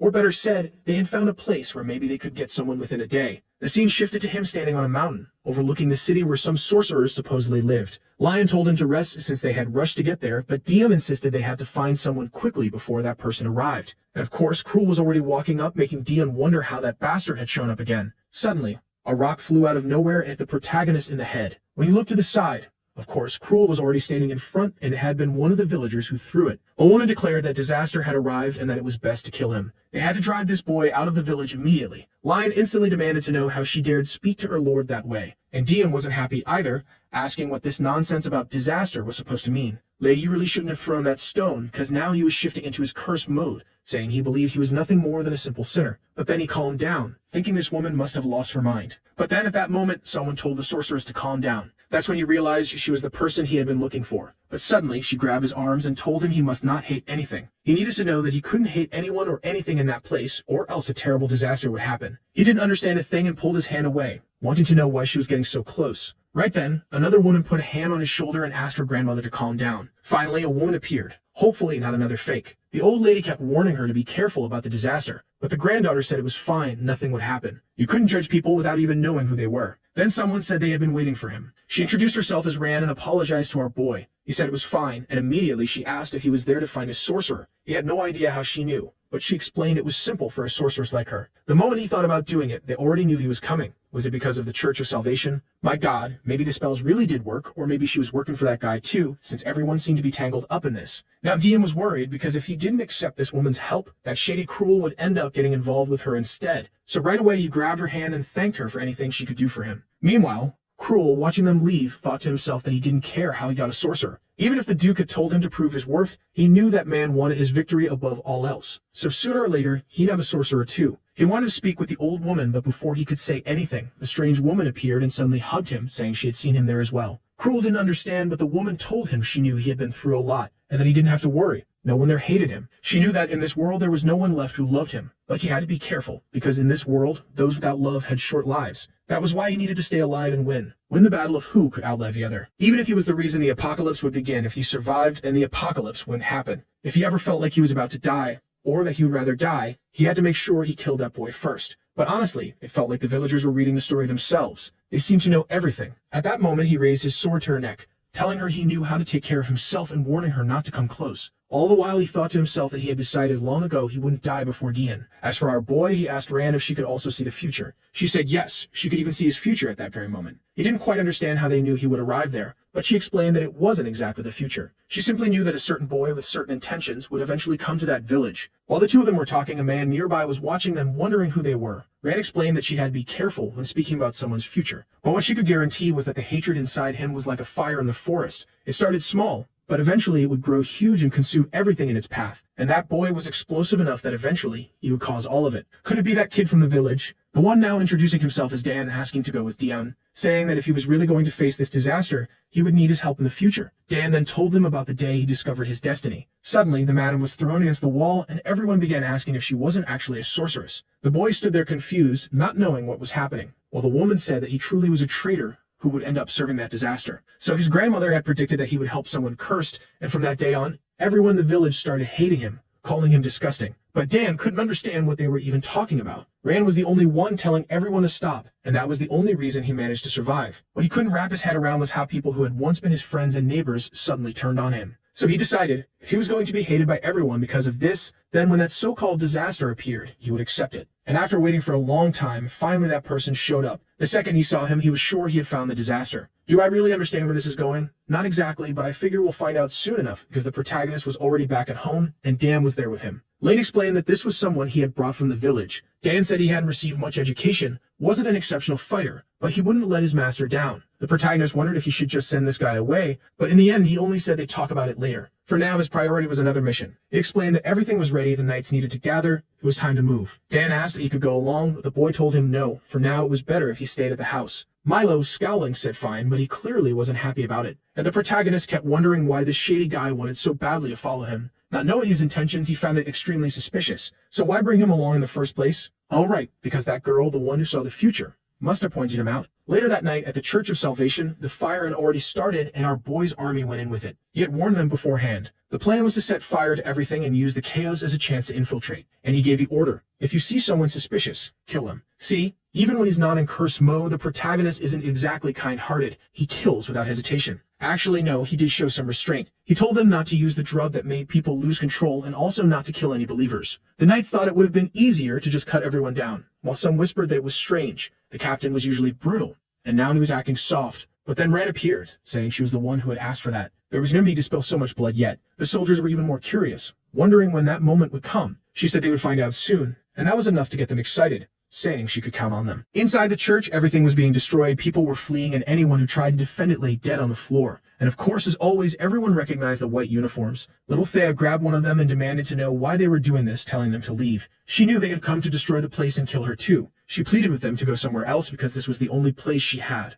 But the knight was already drawing his sword, saying you have to make an example of her. Paul, the boy from the slums, shouted for her to get away from him. The soldier swung, but suddenly his sword dropped to the ground. I thought someone had stopped him, but no. He had come to his senses. Without the drugs, they couldn't act like complete lunatics. In the end, he knew this place was the last hope for those people, and they would rather die than see it collapse. But outside, those who escaped knew that the one behind all this was the Emperor's sword, Dion Hart. And now they swore they would never forgive the Emperor for taking away the paradise they had. Inside the prayer room, Ran was studying the crystal, saying that the special energy inside it was different. It was something meant for communication and space distortion. Then suddenly, a magic circle appeared, and she jumped back in shock, realizing it wasn't just a spell, it was powerful magic disguised as one. That was because magic was supposed to be something only demons could use. Right away, Dion pointed out that it was impossible since they were in human territory. But Ran said she had suspected something from the first glance, and she was certain it could only be activated through magic. That immediately made Dion wonder if the Demon King knew about this. She asked for more time, saying she'd try to understand the structure and maybe eventually open it. The protagonist doubted that a sorceress could figure out something so complex. This kind of spell was far beyond ordinary magic. The only way would be if she were extremely skilled, which, judging from the fact that she did open it, she clearly was. He'd seen that same reaction before with the green-haired woman, so she wasn't normal either. Once the path opened, Dion said it was time to enter. But as soon as the three of them stepped inside, it seemed like they were still in the same place. Ran explained that it wasn't the same. There was clearly a magic circle there, covered in sigils, protecting a door on the other side. At least the door opened, and they came out into a forest. Lion was confused, and Ran explained that it was probably some kind of spatial connection. The spell above must link that door to another location, which meant the moment they passed through the crystal, they ended up inside this church that was actually somewhere else. Dion asked if she knew what kind of spell it was, but she admitted she had no idea how it really worked. The problem was the door could lead to different places, and they'd have to solve the spell properly to avoid stepping out into the wrong forest. It was confusing, but she said she needed 10 minutes to figure out the right path. Dion just hoped he wouldn't run into Cruel again while pacing around, wondering if there was anything he could do. Lion noticed he seemed restless and suddenly pulled out a ladder, telling him to rest there. But strangely enough, that was when she realized he had disappeared. She started calling for him, while the protagonist found himself face to face with Cruel in a corridor. Meanwhile, outside, the entire church was in flames.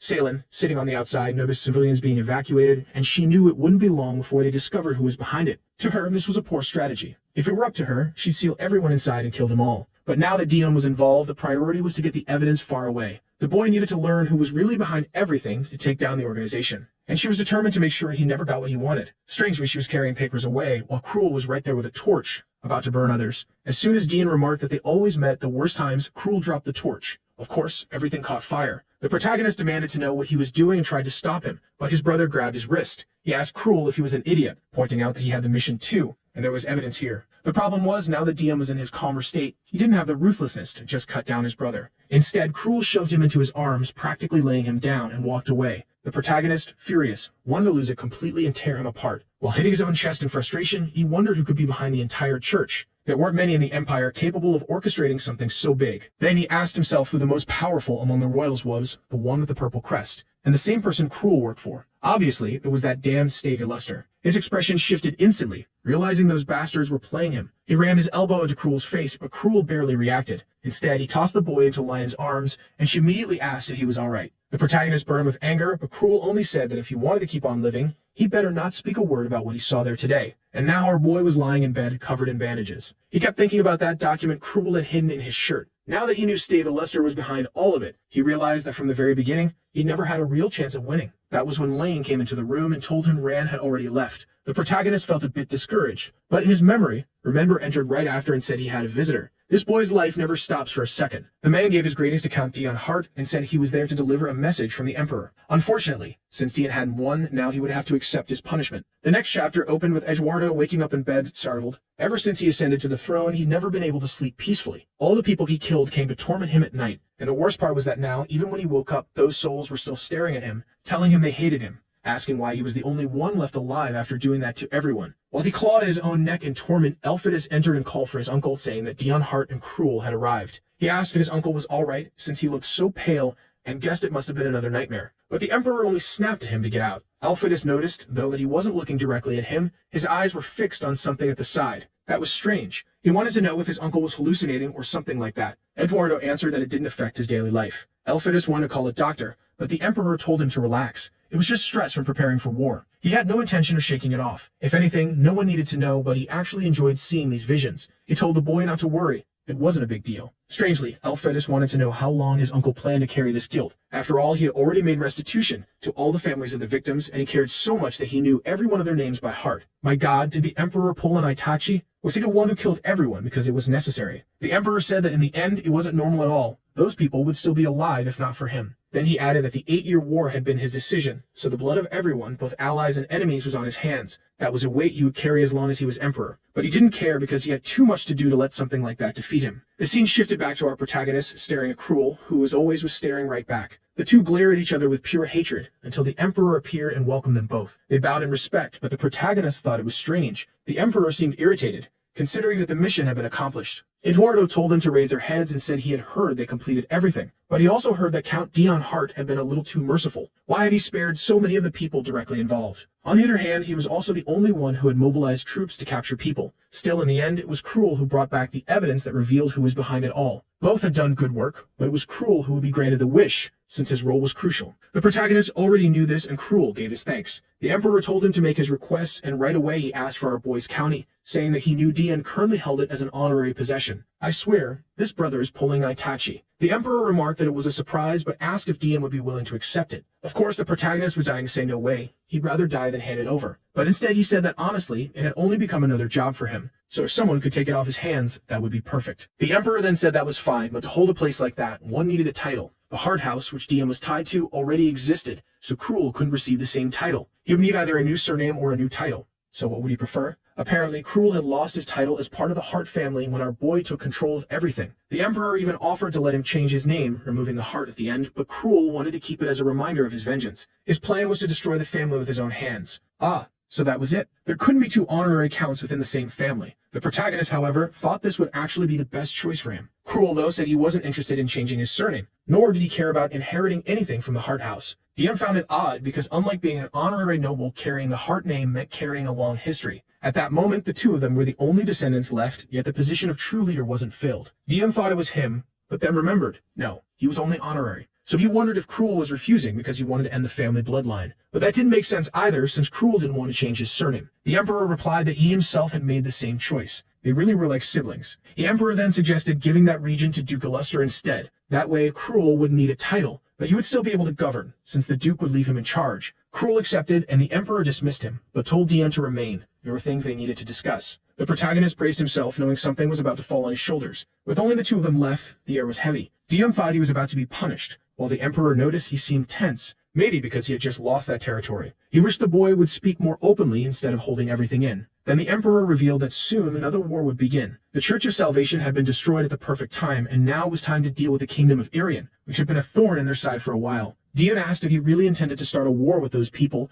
and the Emperor said this was only the first step. But even Dion's calmer self had no desire for another war. He was already worn down after spending 8 years in the last one. Still, the king said Dion would be given the role of handling the Demon Kingdom. The Emperor wasn't going to sit back while he conquered the entire continent, so Dion's mission was to stay by that man's side and make sure he didn't interfere in the war. Better that than charging into battle and bathing in blood every day. The Emperor thanked him, touched the mark, and told him that the next time they met, that mark had better be gone. Dion only answered that he would try, all while wondering why this man wanted the mark gone when he wasn't going to let him retire anyway. At least he would be sent back to the demons, where those two seemed to truly like him, unlike the strange Aletia. The scene shifted to Cruel, who informed Stave Illuster that he had received the Heart County as his reward. The Count immediately recalled that the last time he spoke with Dion, the boy had mentioned wanting to give that place back. Now he wanted to know if Cruel had taken it as a reward because of his brother. Cruel answered no, he simply hadn't had many other desires. Stave didn't seem fully convinced. He apologized, saying maybe Cruel was stressed about the meeting he was about to have. Cruel brushed it off, saying everything was fine. After all, he was responsible for what he received as a reward. Stave congratulated him for the hard work he had been doing. But could there be something else he needed to know?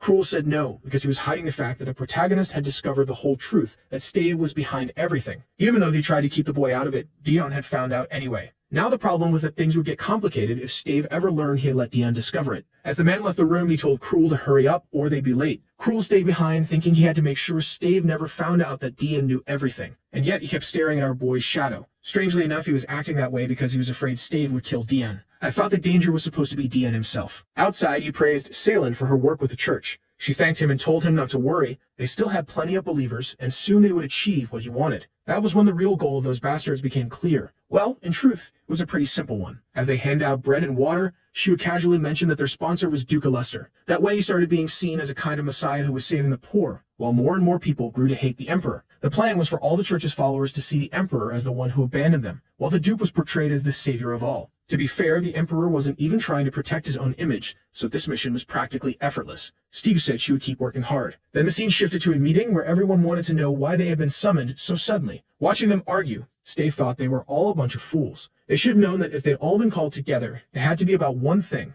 the greatest strength of the current emperor. Another war was on its way. So yes, they had been summoned by the emperor himself. I thought it might have been some secret gathering, but no, it was an official call from him. As soon as he entered, everyone stood and saluted. Glory to the empire. He ordered them to sit, saying he knew they were busy, so to get straight to the point. From that day forward, they would declare war. Naturally, the nobles were in a panic, saying it had only been 2 years since they'd returned from an 8-year war. He told them that war had only ended because no one was challenging their authority anymore. But now, it seemed their enemies had forgotten their place in just 2 years. One advisor agreed that Irian had been disrespectful, but argued they couldn't just start another war over that. There had to be other ways to resolve things. The emperor, however, said it wasn't just Irian. There were more who weren't taking their strength seriously. Elsewhere, men in turbans were discussing Count Dion Hart, saying he was injured. The so-called vampire count might be out of the fight. A man in a blue turban declared that if the demon was hurt, it was time to bring down the empire. Hard times created heroes, and after an endless war of 8 years, only 3 had survived. Obviously, the most famous was the protagonist. The emperor remarked that the boy's very existence was enough to crush the spirit of their enemies. But Dion Hart's name wasn't the only thing the empire carried. It was time to remind the continent of that. From the start, the goal had been to dominate the entire region,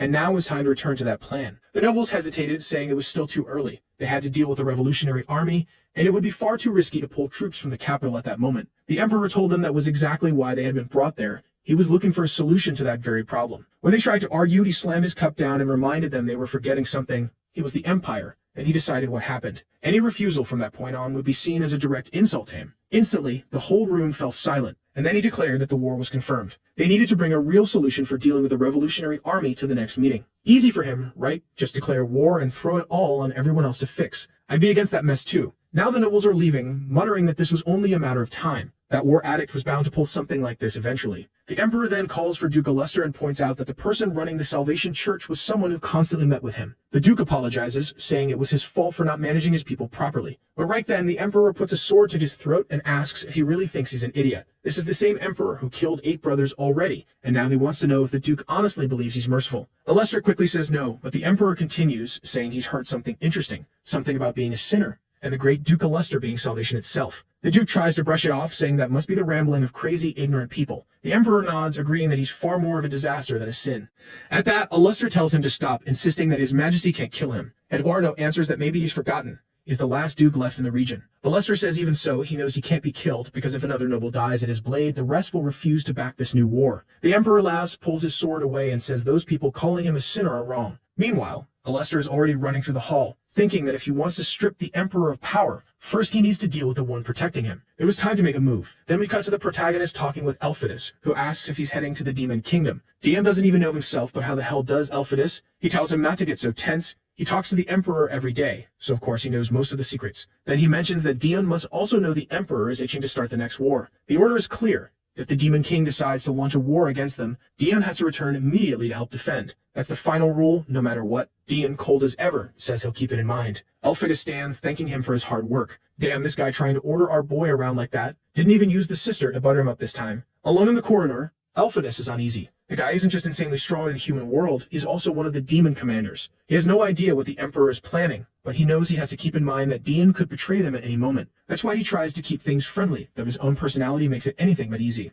Then the most honest girl in the whole story asks how the meeting with Dion went. He tells her it was nothing important, she didn't even need to be there. Instead, she should focus on becoming crown princess. She complains that it's boring, she doesn't want it, but he tells her to wake up. As second in line to the throne, she has responsibilities. Aletheia says he looks too anxious and stressed, probably from all this talk about another war and the Revolutionary Army. Suddenly, she grabs his hand and drags him off for tea, saying he needs to relax once in a while. That's when Elphidas lets slip that their uncle's been having hallucinations, visions of the people he killed, tormenting him even now. And strangely enough, Elphidas admits that even if it's wrong to him, Eduardo is precious. He wouldn't mind standing against the whole world for that man. He says no doctor can figure out what the illness is, and she answers that it's obvious, it's guilt. In the middle of the flames, the Emperor returns and declares he'll take responsibility. Right then, Eduardo says Aletheia needs to understand they don't have time. The moment he found out about the hallucinations, he began preparing to take over the Emperor's role, and those preparations are almost complete. He'll do his best in the meantime, and she should focus on her studies. Damn, so basically he just said he wants to protect the Emperor, but looks like he's also aiming to take his place, while saying that back when they were saved, they were still young, and being young in that palace was practically a sin. Probably because, well, everyone else had been slaughtered. Meanwhile, Dion's at home, wondering how much the prince knows. And what was the Emperor's true intention in making that kid deliver the message? Danny, who honestly, no one even knows why he's still in this story, sticks by his side, questioning why the boy looks so stressed after meeting with the Emperor. The protagonist then asks if he has something to say since he's been standing there the whole time. Danny says yes, he wants to start making money. Not out of greed or anything like that, and he's even willing to hand over all the profits to the protagonist. Dion steps closer and says that from the moment he first saw him, he's been wondering what his intentions were. Nobody follows a stranger without a reason, and now suddenly he's talking about making money just to hand it all over. Either his goal is to build false trust, or he actually wants to serve him. But Dion doesn't really care either way. He just hands him a piece of paper and tells him to follow it, and eventually he'll make money. Whatever it is he's trying to do, he better not get in the way. Alright then, looks like our boy's already on the move again, heading back to the demon realm. But the whole troop shows up, insisting he can't just leave without saying goodbye. Remember apologizes, he tried to prevent it, but word got out. Still, Dion pulls up his hood, tosses it, and rides off on horseback, waving farewell to everyone. One of them tries to follow, but Remember yanks him off his course. They all trip over each other, collapse, and get left behind. Lion apologizes for letting him slip away, while everyone else prays he somehow survives again. As always though, Remember notices someone from the Revolutionary Army lurking out of nowhere. And look at that, he's grinning. Damn, I'm telling you, is this guy the one pulling all the strings? What a cursed life for our boy. Can't trust a single soul in this place. At least in the demon realm, folks seem more straightforward. Now he's heading back only to walk straight into an ambush from those bastards, who will obviously all get cut down and tortured. The next chapter opens at the Revolutionary Army's base. Seems one of them asks why they're only going to act after the Emperor's taken half the continent. Stave answers that this is the plan, but the captain of the revolutionaries, a man named Daniel, says he needs to understand why. Stave explains it's because the war needs to reach its peak. When the Emperor can't bring it to an end anymore and only prolong it, that's the moment they'll strike. By then he'll have to split his forces and fight on countless fronts, including the Imperial Palace, and all defenses will be spread thin. Daniel says he understands, that's obvious, right? When defenses are weak, it's easier to kill everyone. Stave praises him for the sharp conclusion, calling him a genius. That's when someone bursts in, announcing that Dion Hart had suddenly left. Daniel celebrates and Stave says it's a huge opportunity. You never know what to expect from that madman. The captain thanks Stave for the support and says he'll put someone on Dion to monitor what's going on. He immediately leaves to handle it, while Stave just sits there, smiling. It's more than obvious that any soldier sent to hunt down Dion Hart would just end up dead. And yeah, that's exactly what happened. The first one was already cut down. Not even by our boy, but by another squad that was guarding him. Then that squad also got wiped out. Looks like they were following the Majesty's orders, but even they didn't make it. And now Cruel is tailing the ones who are tailing the ones who are tailing our protagonist. Which means Stave and the Revolutionary Army are kind of working against each other too. They just don't realize it yet. His plan is to cut off the Emperor's information about Dion. That way the Emperor gets more anxious and might start making bad decisions in the war. On the other side, Cruel's mission is to find out where his brother is heading. I really thought they knew by now that our boy was friendly with the demons, but apparently not. The scene then shifts to the church, where everyone's abandoned and Thea is crying in front. Paul blames himself, saying he never should have brought her to this so-called place of salvation. Even though they were starving, they should have been more careful, especially because all it did was give them false hope that got ripped away. He tells her he's going to join the Revolutionary Army. He wants revenge against the Emperor who took away all the happiness they had. He reaches out his hand, asking if she wants to join him. But unlike last time when she agreed, now she just sits there quietly. He says fine, then he'll handle it alone if she wants to stay there abandoned. He looks back and remembers. You can make friends, but you can't get too close. He should have stuck to that rule, because then he wouldn't have gotten so close to Thea. Now he's crying, saying it's too late, he can't just turn his back on her. Meanwhile, over in the most peaceful place of this whole story, the Demon King's castle. The one girl who loves him honestly, Lilynell, is missing him, wondering when the commander will return. Someone beside her asks how much longer they're going to just sit there waiting. But then Lilynell suddenly flies off on her broom, saying she feels a strange presence approaching. She heads to the gate and lights up when she sees him arriving, giving him that stare. She bursts in front of him, all bubbly, saying she missed him and wants to know how the mission went. He just lets out a ha, but inside he's startled by her popping out of nowhere like that. He answers that it was tiring, but he wrapped up some weird religion business and other stuff. Lilynell doesn't even know what the word religion means. He explains it's like a group of people following another person, just like they follow the Demon King with all their heart. She says that's stupid. You shouldn't have to blindly follow someone like that. And besides, they'd be better off following Dion instead of anyone else. Just like in the demon church, he asks what she's talking about. She brushes it off, says it's nothing, and asks if he's not going to speak with the Demon King. Right then, the king is in the central garden. And from the way things look, there might be folks who actually worship Dion, which of course makes sense. This demon realm is full of lunatics, but at least their devotion feels honest. In the middle of the garden, there's a meeting with the Queen of Mermaids, the Fairy King, the Vampire Queen, and the Dwarf King. And they all already know the Demon King is preparing to start a war with the Aryan Empire. This part of the continent, known as the Abyss, isn't just home to demons, but to all these other races too. The Demon King comments that he didn't think they were so interested in humans. The Fairy King answers that of course they have to be careful. The moment the Empire conquers the rest of the continent, they'll be the next target. And since humans and demons are always at war, he doesn't expect the other races to stay untouched by all of this. The king replies that he's pretty bold to say something like that. But the timing couldn't be better, since his informant from the human realm has just arrived, Captain Demon Arut. Only this kid, right? Wandering around with the Emperor one moment, then coming to talk with the Demon King the next. He's practically living in every corner of the world. The Demon King is already all hyped, wanting to know if he had a good trip, marking that spot on his chest, saying they got plenty to discuss. Before the kid can even get a single word out, he already wants to know if it's true that the Emperor plans to conquer the rest of the continent. Dion is about to say yes when suddenly the elf cuts in, saying he's heard about this so-called informant. But really, would anyone at that table trust a human? I also think it's suspicious how easily everyone puts their trust in him, but we know the Demon King always has some card up his sleeve. He assures them they don't need to worry. While he's around, everyone can trust Dion. But Dion himself realizes it. If he ever turns his back, he's definitely going to become everyone's target in that room. The king then asks what orders he received from the Emperor. Dion hesitates for a second about saying it in front of everyone, but since the king asks, he speaks. The Emperor's order was simple. The moment the Demon King started to get involved in the war, Dion was supposed to interfere with everything. And if the Demon King actually went all in on the war, Dion was to return to the humans and help defend them. Our protagonist throws out the info straight up, no hiding, no psychological games. He just says it. And because of that, no one suspects a thing. The Demon King responds that he already figured as much. That's the obvious move. Then Dion adds that he found some magic in the human realm. He was investigating a religious group called the Church of Salvation, and one of the seals they were using had strange magic woven into it. The Demon King thanks him and tells him to rest for now. But Dion notices, this should have been the kind of news that would shake the Demon King. Instead, he didn't even look curious or angry, which was odd. At that moment, the doctor shows up by his side, startling him. Dion calls up the usual blood, and the doctor immediately says he'll take care of him and leads him away. The Demon King, though, just keeps staring. Meanwhile, the Elf King asks why he's not going to investigate it. Who was the demon bold enough to use magic in the human realm without him knowing? Then he outright accuses the Demon King of having ordered it himself, but the Demon King tells him to shut his mouth and watch what he says. The blonde elf slams the table and warns him to be careful, that his race is sensitive to shifts in the world. He can feel that soon a hero will be sent, someone unlike anyone before, a threat to the whole region. But the Demon King simply says he has no fear of that. When the time comes to face this hero, he'll deal with it. Besides, he's been bored, and it's about time something interesting happens after all this quiet. The Elf King says fine, since it's his chest that might end up with a sword stuck in it. With that, all four rulers start leaving the beautiful Vampire Queen slipping out without a single word. They're all hesitating, realizing they can't rely on the Demon King and thinking about having a private discussion amongst themselves. Suddenly, the Demon King asks why they're showing no respect. He won't accept that kind of insolence from a runaway Elf King. Everyone there is practically collapsing, gasping for breath, but then he says he'll let it slide, because they're just a bunch of children. This time he'll allow them to leave, but the Elf King had better watch what he's thinking. Meanwhile, the protagonist is walking down the corridor. The doctor wants to help, but he tells him to quit bothering him. He remembers that ever since the kid arrived, he's always been like this. He's always coughing up blood, the Demon King is always ordering people to help him, but the boy never accepts any real treatment. Somehow, the healer always fails in his duty to take care of the after effects of that battle with the hero, but Dion just tells him not to worry, he won't die. He didn't do anything wrong, so the healer can go back to looking after other tasks.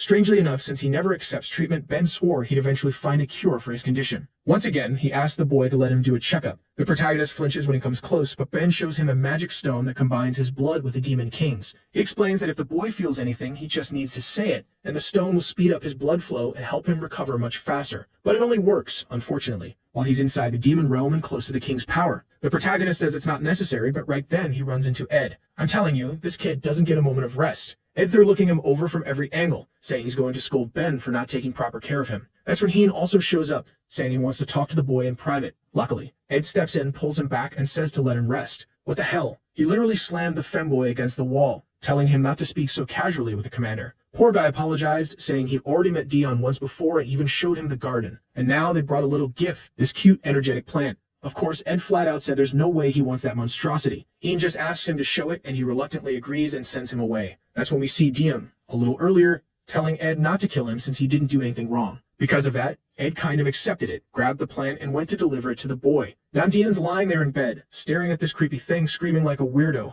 humming a little tune right in front of him. But the creature is terrifying, and he jumps back, saying this damn thing's gonna kill him. As he backs up, a knife stabs into the wall right next to his head, and he wonders if the plant attacked too. But then someone walks into the room saying he never disappoints. It's incredible how he could sense the presence of that dagger. I'm telling you, the demon realm is a way better fit for the kid. This one here is the commander of the 2nd Division, known as Villania. Acting all sly, she covers her mouth with her hand, asking how he dodged something thrown by a specialist in infiltration, invisibility, and assassination. Dion, though, is just thinking he didn't even get startled. He was more worried about the weird little plant than her. She keeps pressing, wanting to know how he noticed her at all, since it was a perfect attack. Then she asks if he could feel her hostility toward him. But obviously, she'd never have that much courage, since she knows at any moment he could snap and kill her. She asks him to relax a little and says she brought a pile of gifts for him. Apparently, it's a whole bunch of clothes, and she makes him try them all on right there. Don't ask me why either. Suddenly, some masked guy barges in, apologizing and saying he was knocking, but no one answered. He says he heard Dean had returned and came to pay his respects. Then he smacks his sword against the door like an idiot and collapses on the floor. Right after that, another one with green hair, Nine, the assistant to the 8th Commander,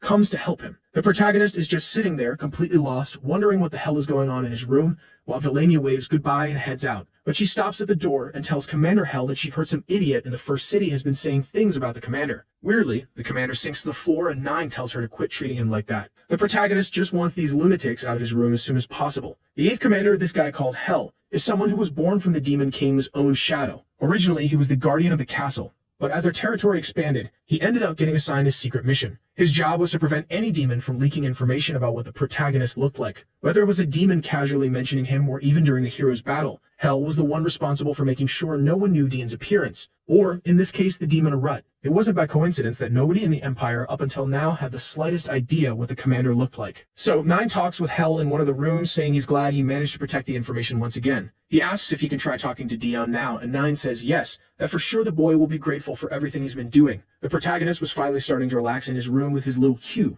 when the guy suddenly showed up staring him down. Dion gets startled, and Hell says he was only there to pay his respects and update him on everything that's been going on. Because of the scare, the protagonist spit blood like always, and then Ben barged in, asking if he was feeling okay. The weird Hell was already about to take his own life, saying he had made the commander suffer, but the two told him to stop and not even think about it. Dion tells him to just go back to his usual work, while at the same time wondering why Hell was the only demon in the whole kingdom who looked at him so calmly, like he could kill him easily if he wanted to. Considering the guy was literally the Demon King's shadow, he was anything but weak. With that, Ben leaves and Dion is finally alone in the room for a second. He starts thinking that now he remembered what life was really like living in the Demon King's castle, and now that things are official, maybe he should start acting as a double agent, just like the Emperor wanted. And that right there was the beginning of the end for the Demon King.